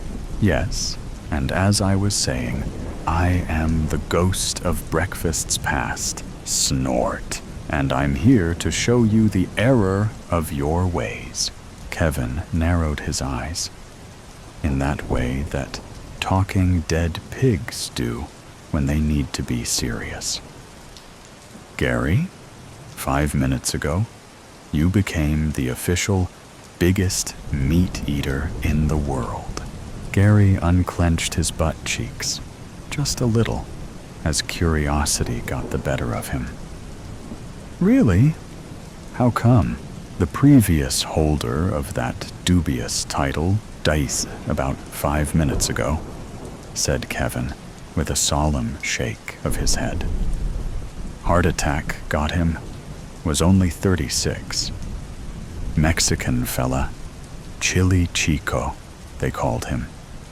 Ate nothing for 20 years but beef and pork chili. Gary pumped his fist in the air. Yes, I'm a world record holder, wahoo. Kevin once again cocked his head and observed Gary's misplaced joy at benefiting from a young man's untimely demise. Gary had missed the message that Chili Chico was only 2 years older than him. Chico was a gentle soul who tried to listen to Kevin, but just couldn't change his ways in time. But this obnoxious, greedy Gary was something else. Perhaps Kevin's hardest case yet. It was time for something less subtle. So Kevin clicked his trotters and transported them both back to a vision of Gary's recent past. They were in the local hospital. Gary's eyes grew wider than his breakfast bap as he saw himself sprawled out on a bed with his loving wife, Stacy, crying by his side. Multiple cables connected his body to multiple machines. Gary remembered why he was there, how he had clutched his chest and collapsed at the cafe, how he never got to finish his third full English breakfast. You're lucky this time, said the doctor to patient Gary from the past. Take this as a warning shot. You must change your high-fat diet, eat less meat, and more fresh fruit and vegetables. I'm referring you to a specialist dietitian. The painful memory faded away, and Gary found himself back in his van, still accompanied by a talking see-through pig. You never saw the dietitian, did you, Gary? Said Kevin. You did not heed the warning, Snort. Gary huffed. He was tired of being lectured. Right. I've had enough of your guilt-tripping, Mr. Kevin Blooming Bacon. So leave me alone, Mr. Ghost of Breakfasts Past, 'cause the only breakfast I care about is the one in front of my nose. So why don't you trot off and let me eat in peace? Gary scooped up the triple belly buster, brought it to his saliva-glistened lips, and opened his mouth as wide as London Tower Bridge. Gary, no, cried Kevin. Do you even know what that sausage is made of? Piggy guts and lips and bum holes. Guts and lips and bum holes, Snort. I know, said Gary, as he munched down on the many greasy layers of processed pig. Delicious. A single ghostly tear rolled down Kevin's pinkish cheek. And then he vanished. Gary shrugged, chucked the plastic cup out of the window onto the grass verge, then drove on to work.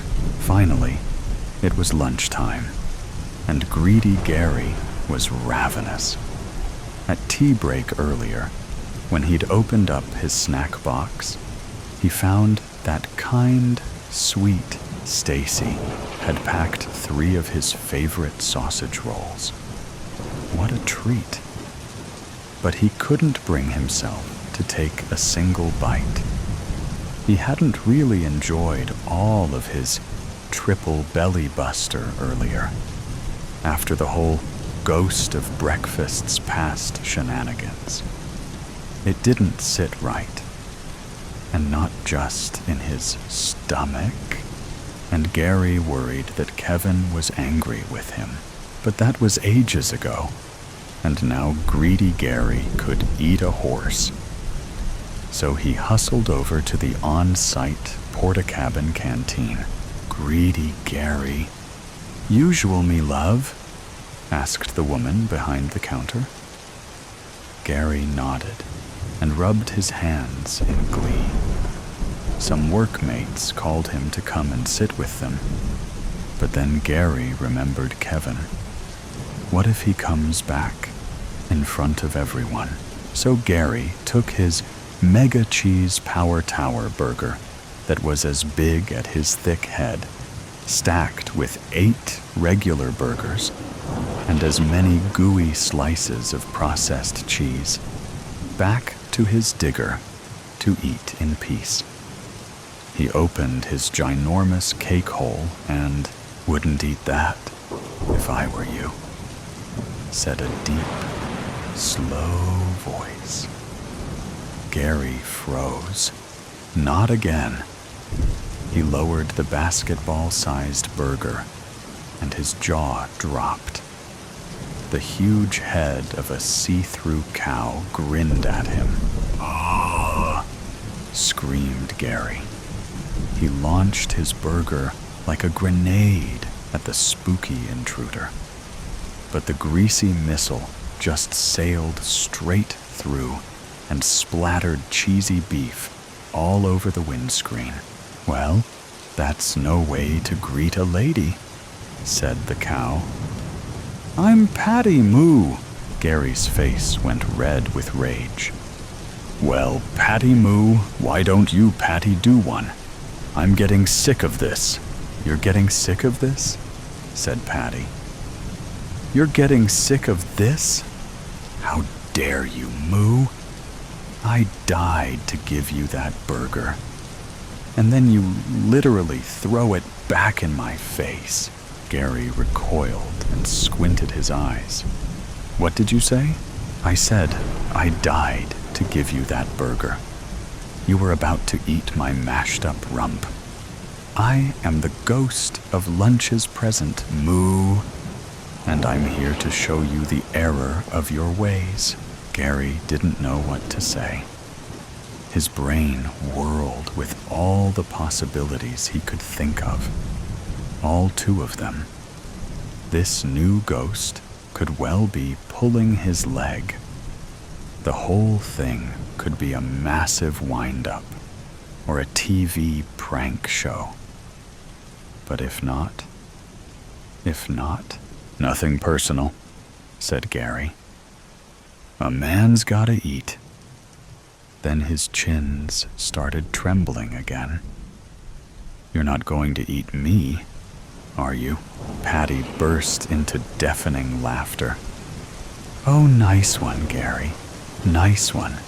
No, you don't look much like a tasty grass meadow. I think you're safe on that front, Moo. Then Patty lowered her long eyelashes in that way that talking dead cows do when they need to be serious. Do you ever think about where your food really comes from? Gary screwed up his face at the stupid question. It comes from whoever cooks it. Patty rolled her beautiful big eyes. But what about before that? For example, where do you think I came from? Some field, I suppose, said Gary. A cramped and dusty feed pen, actually, said Patty. I never got to eat grass, though I could see it growing just across the yard. To make your mega cheese power tower. Burger Gary, I was fattened up on corn, soy, and growth hormone drugs. Moo, Gary just shrugged. Tastes good though, don't it? Patty tilted her head to one side and thought about what to do with this particularly obnoxious and uncaring human. This was Patty's first assignment as the ghost of lunches present. And Kevin warned her she'd been thrown in the deep end with Gary. Patty was a cow who hadn't spent any time with humans yet, so she didn't really know what the pig meant. But she got the gist. It was time for something less subtle. So Patty clicked her hooves and transported them both to the Amazon rainforest, at least where much of it used to be. Dawn was just breaking in this part of the world, but instead of the sunlight beaming through the cracks of a lush, dense canopy, it rose in plain sight from the east horizon and lit up a barren, brown wasteland. There was nothing but bare earth as far as the eye could see. The land had been plowed into long columns that stretched onward into the distance. But nothing grew here yet. This land was dead. Gary's chins quivered like jelly. Where are we? Is this the afterlife, in a way? Yes, said Patty. We're in Brazil, present day. But just 1 year ago, on this very spot, ancient towering trees would have blocked the sky out, and all manner of creatures, now either fled or dead, called this unspoilt wilderness home, from mighty jaguars to endangered tree frogs and countless species of insects. Gary looked around again and imagined the scene that Patty described. He and Stacy enjoyed the odd nature documentary during their TV dinners. A strange sense of loss came over him. What happened here? Humans, moo. Humans came, with diggers 5 times bigger than your one, and flattened the rainforest. Soon they will plant soy here, endless miles upon miles of soybeans, to fatten up cattle around the world like me for cheap beef.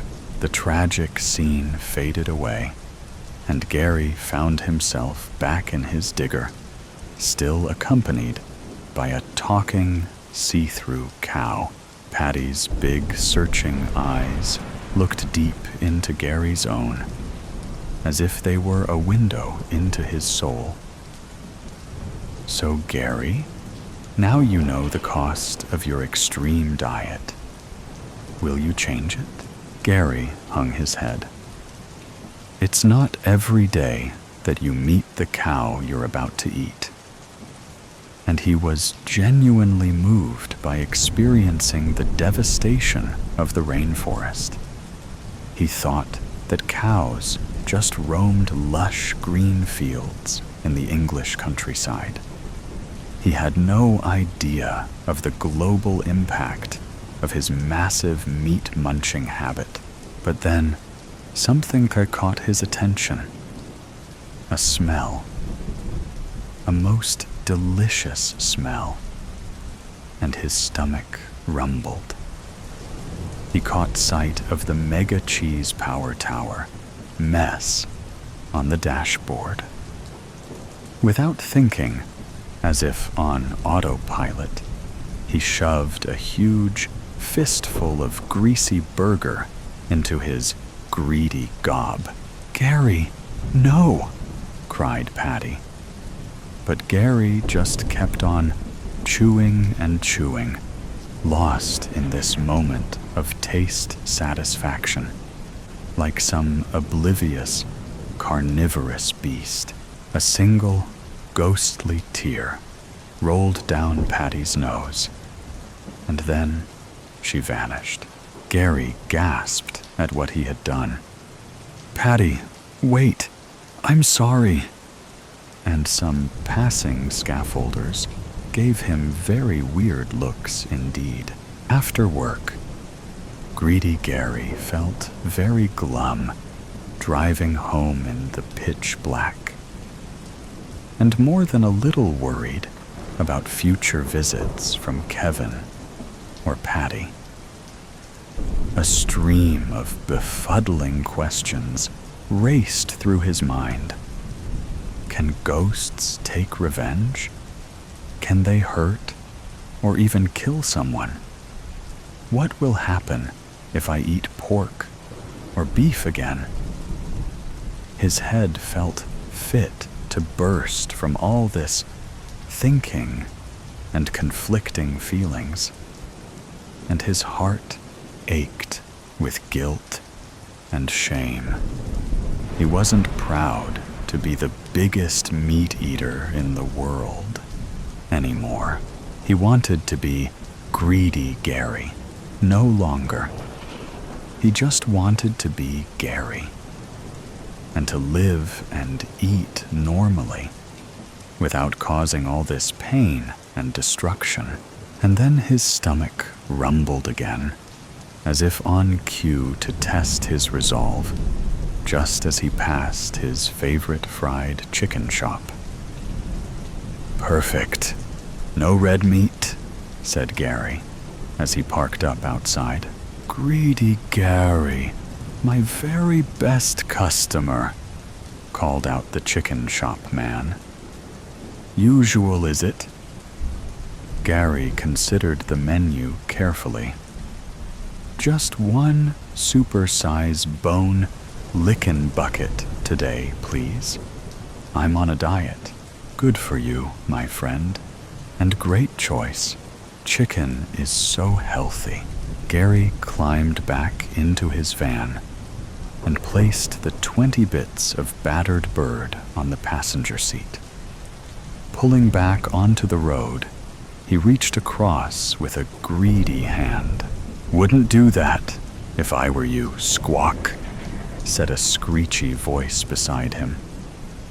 Gary's heart sunk, and his chins trembled faster than ever. Stood atop that mountain of deep-fried food was a rather angry-looking see-through hen. Gary couldn't speak, so the chicken did. "I'm prisoner 1,000,005. The ghost of dinners yet to come, Squawk. And I'm here to show you the error of your ways." This bird had read Kevin and Patty's reports on Gary. The time for being nice was over, so she clicked her beak and transported him to the hell she knew all too well. Gary screamed, or rather squawked. Countless chickens and their poo surrounded him. The awful din and stench was overwhelming. He seemed rather small as well, or these hens were human-sized. His vision was weird and intense. Bright colors flooded his mind from every angle. The great mass of birds crushed and pecked him, each fighting for space and air. He looked down at his own spindly chicken feet and let out the most terrifying squawk. He couldn't talk. He couldn't breathe. Then one big old bird bundled him over, and another fell full onto his leg. Crack! Gary the chicken squawked in agony and knew this was the end for him. This was the animal ghost's payback. Then the frightful vision faded away, and greedy Gary was back in his digger, and human once more. He felt his sweating face and leg. No beak, no break. It was just a dream. A vision. Where was that? He said to the fierce-looking ghost of dinners yet to come. A nearby intensive chicken meat factory. 1 year from now, after you and your workmates have finished building it. The color from Gary's face drained, and he wept giant tears of shame. Please, oh gracious ghost of dinners yet to come, please give me another chance. I'll stop working there. I'll make them all stop. I will. And, said the ghostly hen. I'll stop eating meat, I promise. I swear it on my life. The ghost of dinners yet to come smiled, just a little. You had better keep those promises, Gary. We will be watching, Squawk. And then she vanished. Gary threw the supersized bone-lickin' bucket in the nearest bin and drove home as quickly as he could. Greedy Gary breathed an enormous sigh of relief as he opened his front door. He couldn't wait for a big hug from his lovely wife. Oh, hello, love, called Stacy. I've got your favorite for dinner. 4 lamb doner kebabs, no salad. Gary screamed and ran away as fast as he could. He hadn't sprinted since he was a young boy, but the fear propelled him on. His heart pounded, his legs throbbed, but on he ran down his street, all the way to the corner shop. And there, in that moment, Gary did something he'd never done before in his whole life. He brought some vegetables. Well, a tin of baked beans. But we've all got to start somewhere. Separation. Kristen's REM cycle crashed again into the guardrail. The one constant, morning to morning, was the heron. It was symbolic of nothing. Simply the last inhuman face she'd seen before the Miata. And Todd simultaneously punched holes in Lake Springfield. Something clattered above Kristen's head, followed by a disembodied curse. That, too, was part of the morning ritual, along with defoliation, granola, stout, deep roast drowned in hazelnut coffee mate, the digital journal register, the customized multivitamin, the Zoloft, the daily trailer for a watery grave. Her bare feet hit the hardwood floor.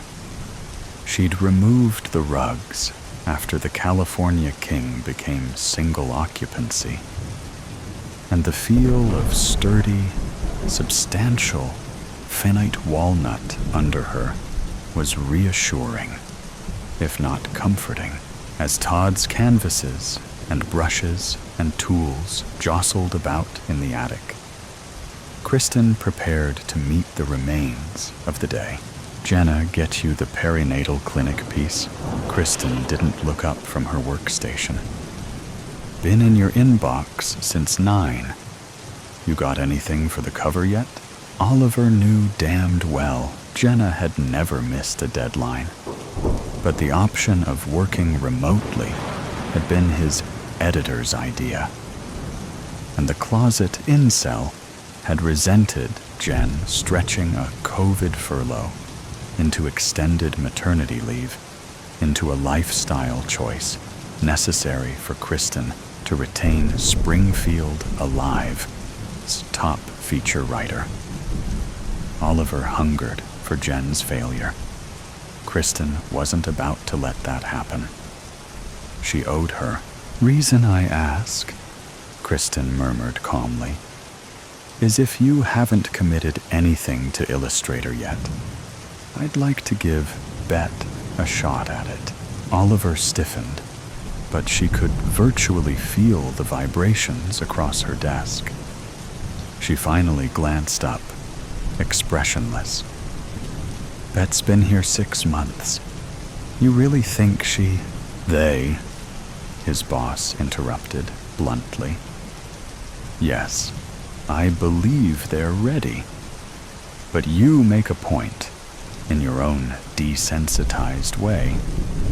Bet's experienced childbirth. You rocked this month's cover on college basketball culture. I think Bet can bring something profound to this topic. Don't you think? Tables tilted, if not turned. Oliver smiled very tightly. About time they proved their mettle.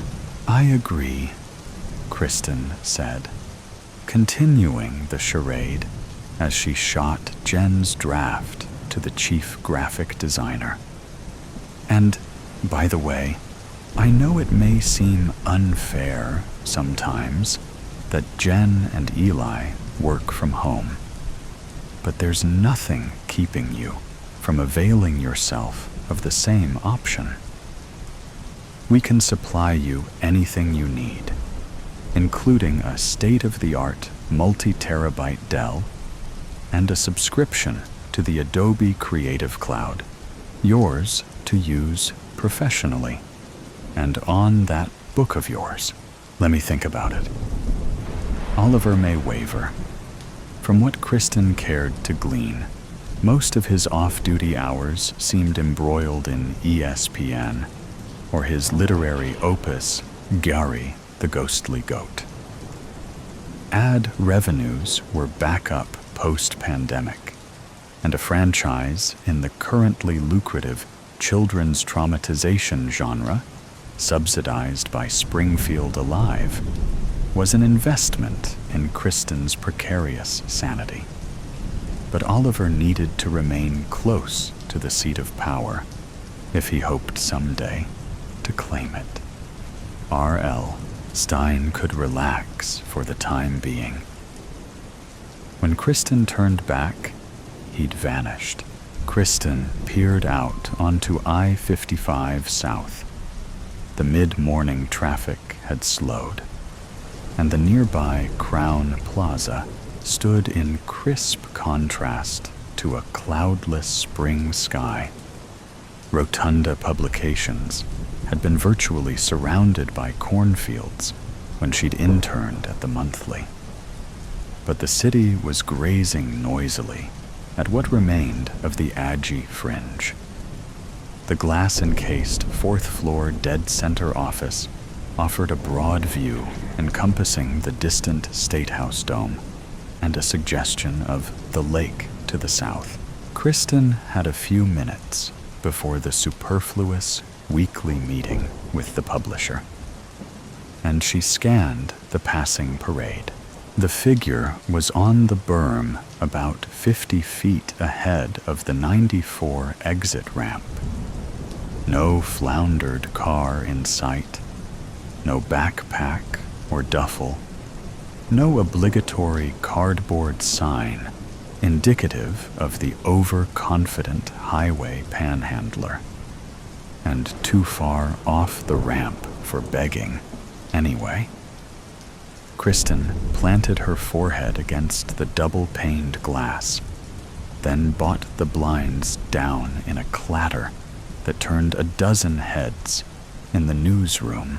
Kristen was headed deep into a pleasant blur of Prosecco and Netflix when the text alert brought her back to reality, or her version of it, the last 8 months. She'd quit jumping for the phone on the coffee table after about the first 50 or so times, but the view out her window this morning suggested she might want to respond to this one. Rue lonely? The messages were always succinct, neutral, and yet seemingly potentially rich in tone and nuance. 2 possible interpretations, the one more discomfiting than the other, but not by much. Something screeched on the wood 2 floors up, and Kristen retrieved the lunetta and the remote. She had no idea whether birds possessed the capacity for terror.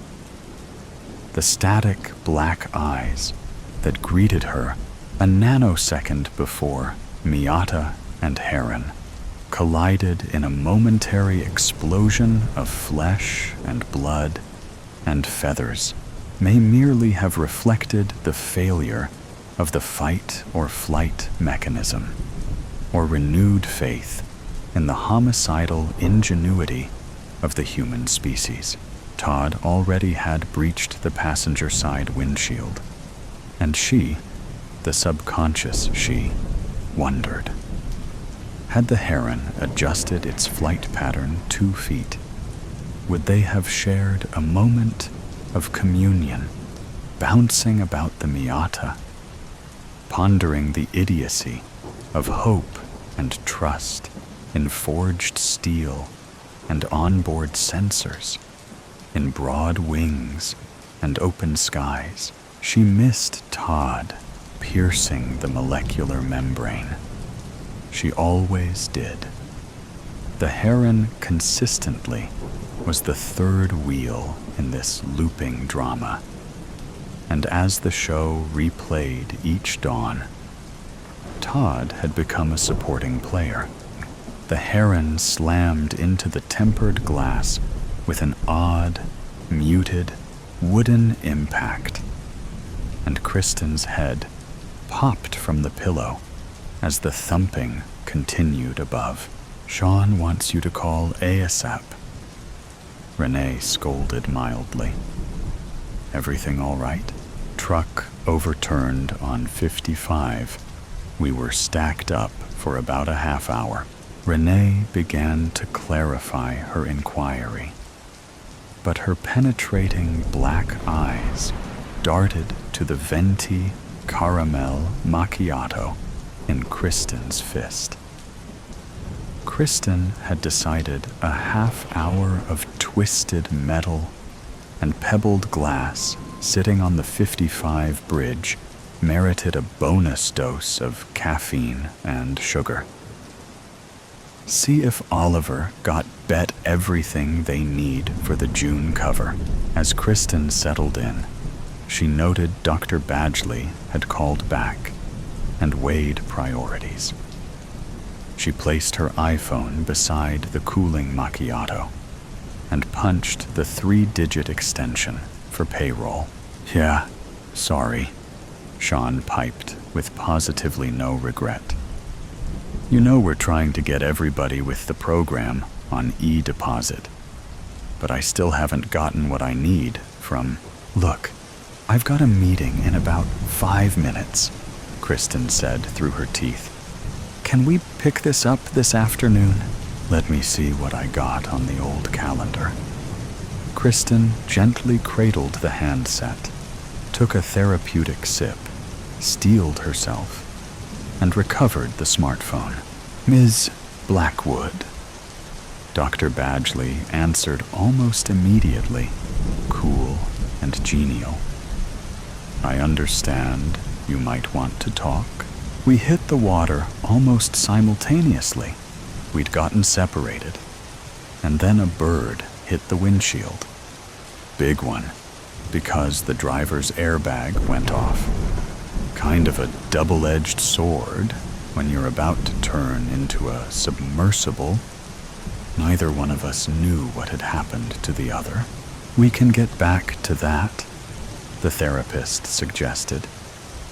What you're describing had to have been horrifyingly traumatic in the moment. But I sense you've since gone through considerable re-examination and second-guessing, and maybe even moments of self-recrimination. What are you feeling right now? As Kristen crossed the clinic parking lot, the text alert sounded. She strode on as she thumbed the green icon, I see you. This time, the heron didn't appear until the crucial underwater finale. Some state cop told her after that Lake Springfield at some points was nearly 30 feet surface to sandy bottom. And as she came to with a flailing start, a broken white carcass floated past the ineffectual windshield, shedding feathers that receded toward the point of impact. In the murk, there was something angelic in the image, as sun and bridge shrank from view. Kristen awoke entirely on her own power, tangling sheets and flinging pillows and slipping onto the naked wood floor. She grappled for the mattress and climbed trembling to her feet. The sounds began as she reached for the knob. A seemingly urgent rustling. Wood on wood. Steps on ancient planks. Kristen twisted the knob, fairly fell into the hallway. The home was once a farmhouse, and a master bath had not even merited a thought. But now, she heard the presence in the attic begin to descend, and Kristen stumbled and pinballed off the walls, closing the gap between bedroom and toilet. As she slammed the door with her shoulder blades, the footfalls Dopplered off toward the stairwell.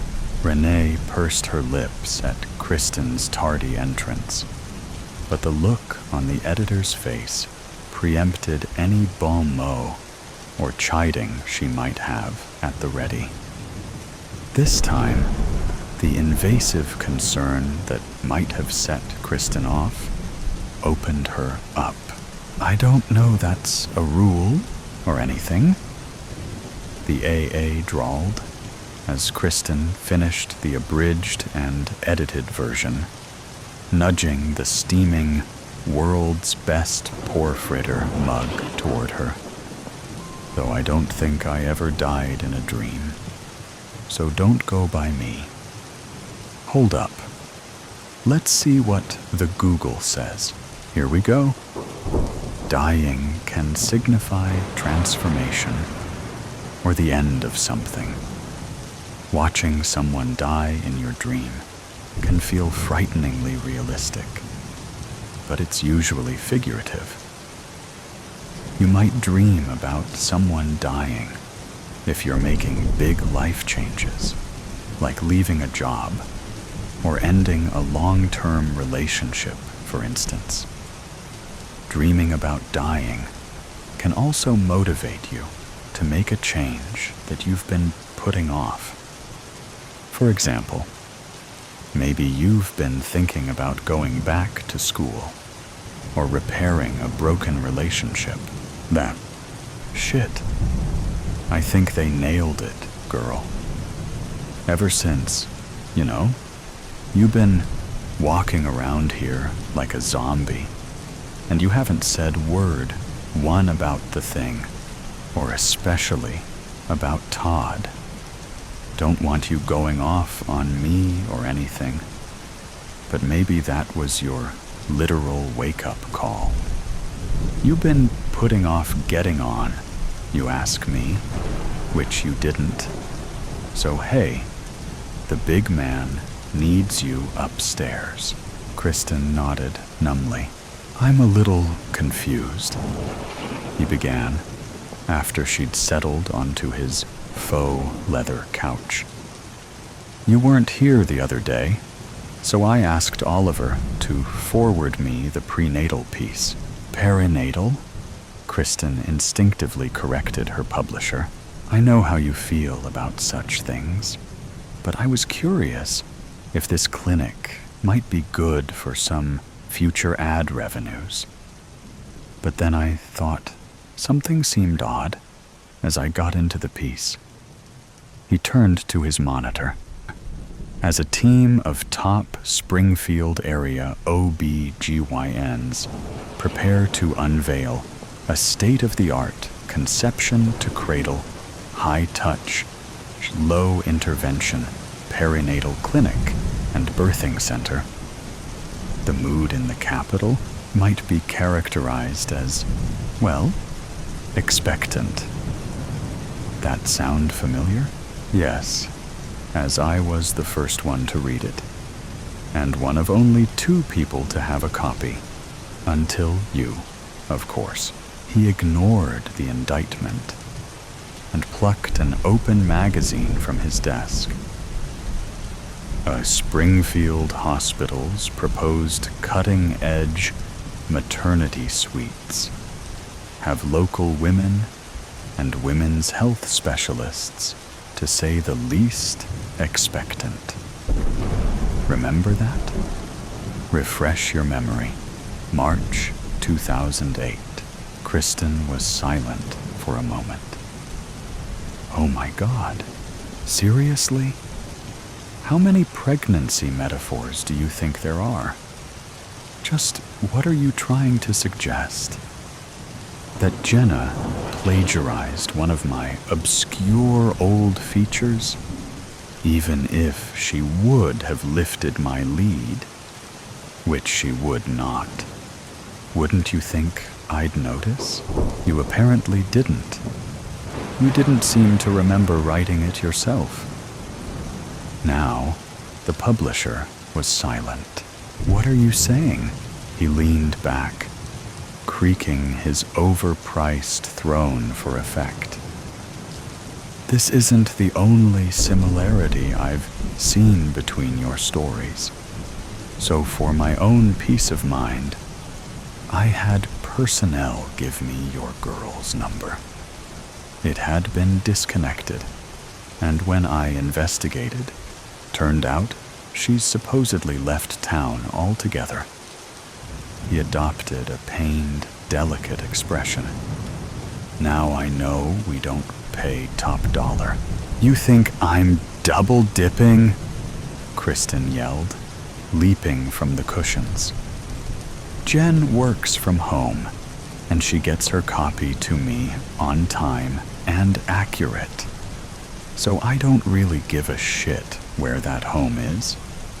Maybe she should have let me know if she moved, but I understand she was in a difficult relationship, and she may not have wanted to air her laundry with me. Sit the fuck down, he rasped.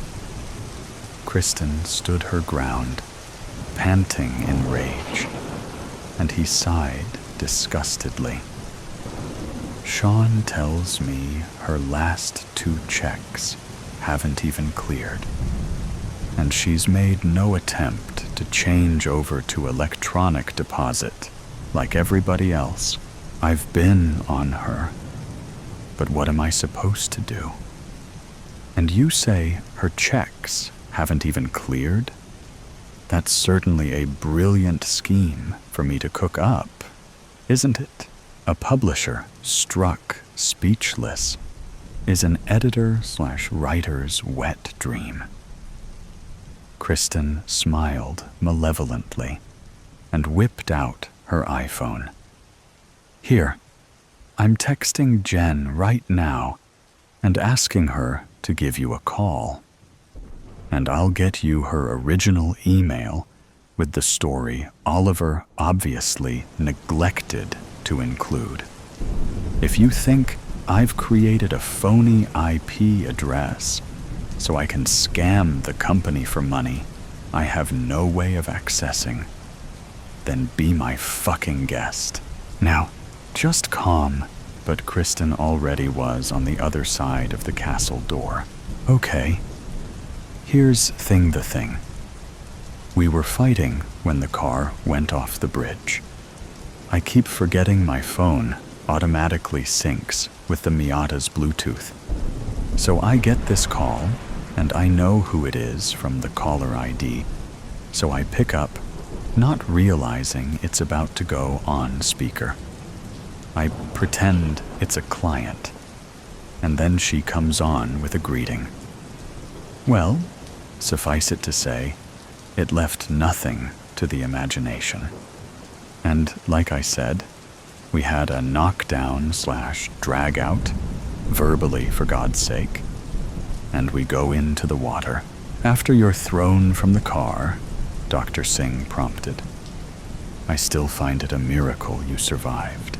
We were almost to the northern bank. I hit the water and bobbed up almost immediately, while Kristen landed, in a marshy area. Some dudes had been out fishing, and they got right to me. And since I'd busted the windshield when we smashed through the rail, and the sea was only half submerged, she was able to get out pretty easy. But yeah, miraculously, just a few scratches and some major trauma. Quite an experience to go through together. It can destroy or rebuild a relationship. We got some couples counseling. I promised to cut it off with Jen. That was her name. And we seemed to be back on our old rhythm. Shit. Kristen didn't even want to know Jen's name. Then Jen started calling again. I was honest with Kristen about it and told Jen to fuck off. She finally did, but things started getting worse instead of better. And Kristen was getting weirder, more withdrawn.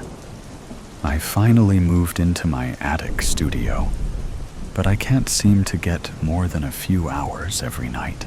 We can look at a prescription for that, the counselor said.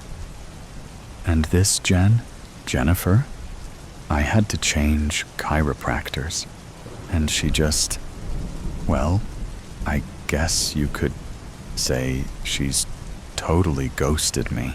I had to get to a meeting with the printers, but I have to man up and tell you I'm just terribly sorry for what I suggested.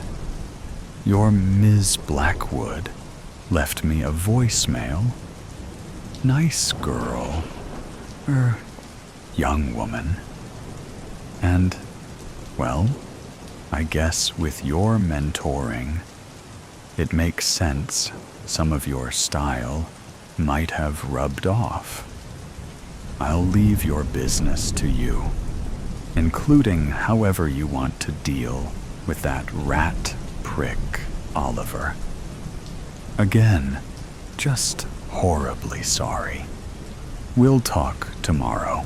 So that was her boss, the detective said, tapping the stylus on Kristen's screen. We're trying to get in touch with him now. Wonder if she was suicidal? The partner murmured, leaning over the sill carefully, then yanking bank with a grimace. I mean, if she called in the tip on Blackwood, the detective shrugged as they moved outside under the tech's glare. 2 dead women. One looks like she's been in that pond 3-4 months. The other makes like a bird out her 4th floor window after making the anonymous call? And get a load of this text string. Thread, gimme, JB. You can't seriously. Never do that to you. K. Quit calling. JB. PLS. This is nuts. PLS. Come over. Talk this out. K. LV. Him alone. And then it cuts out for a few weeks. They must have talked it out. Or maybe did more than talking. You owe a me. You owe Emma. Credit. K. Where are you? You know. Credit. Credit. Credit. Credit. Rue lonely tonight. Rue lonely. Rue lonely. I see you. 'Cause that ain't some creepy stalker shit. Just go on. K. Kanowski knows. It's over. I have to tell. I come over, talk this out. Jesus. You may want his number. Look at the dates. Todd took the Lake Springfield Bridge and the 94 exit with excess care. After the humiliation of confessing his sins, the string of missed calls from the Sangamon sheriffs, and the maddeningly ambiguous news that Kristen was both a person of interest and the victim of some mishap at the office, wouldn't quite coalesce. The ringtone nearly caused him to go off the frontage road. He stabbed at the wheel. The voice from the dashboard was young, female, distant, solicitous, and yet something else. Are you lonely?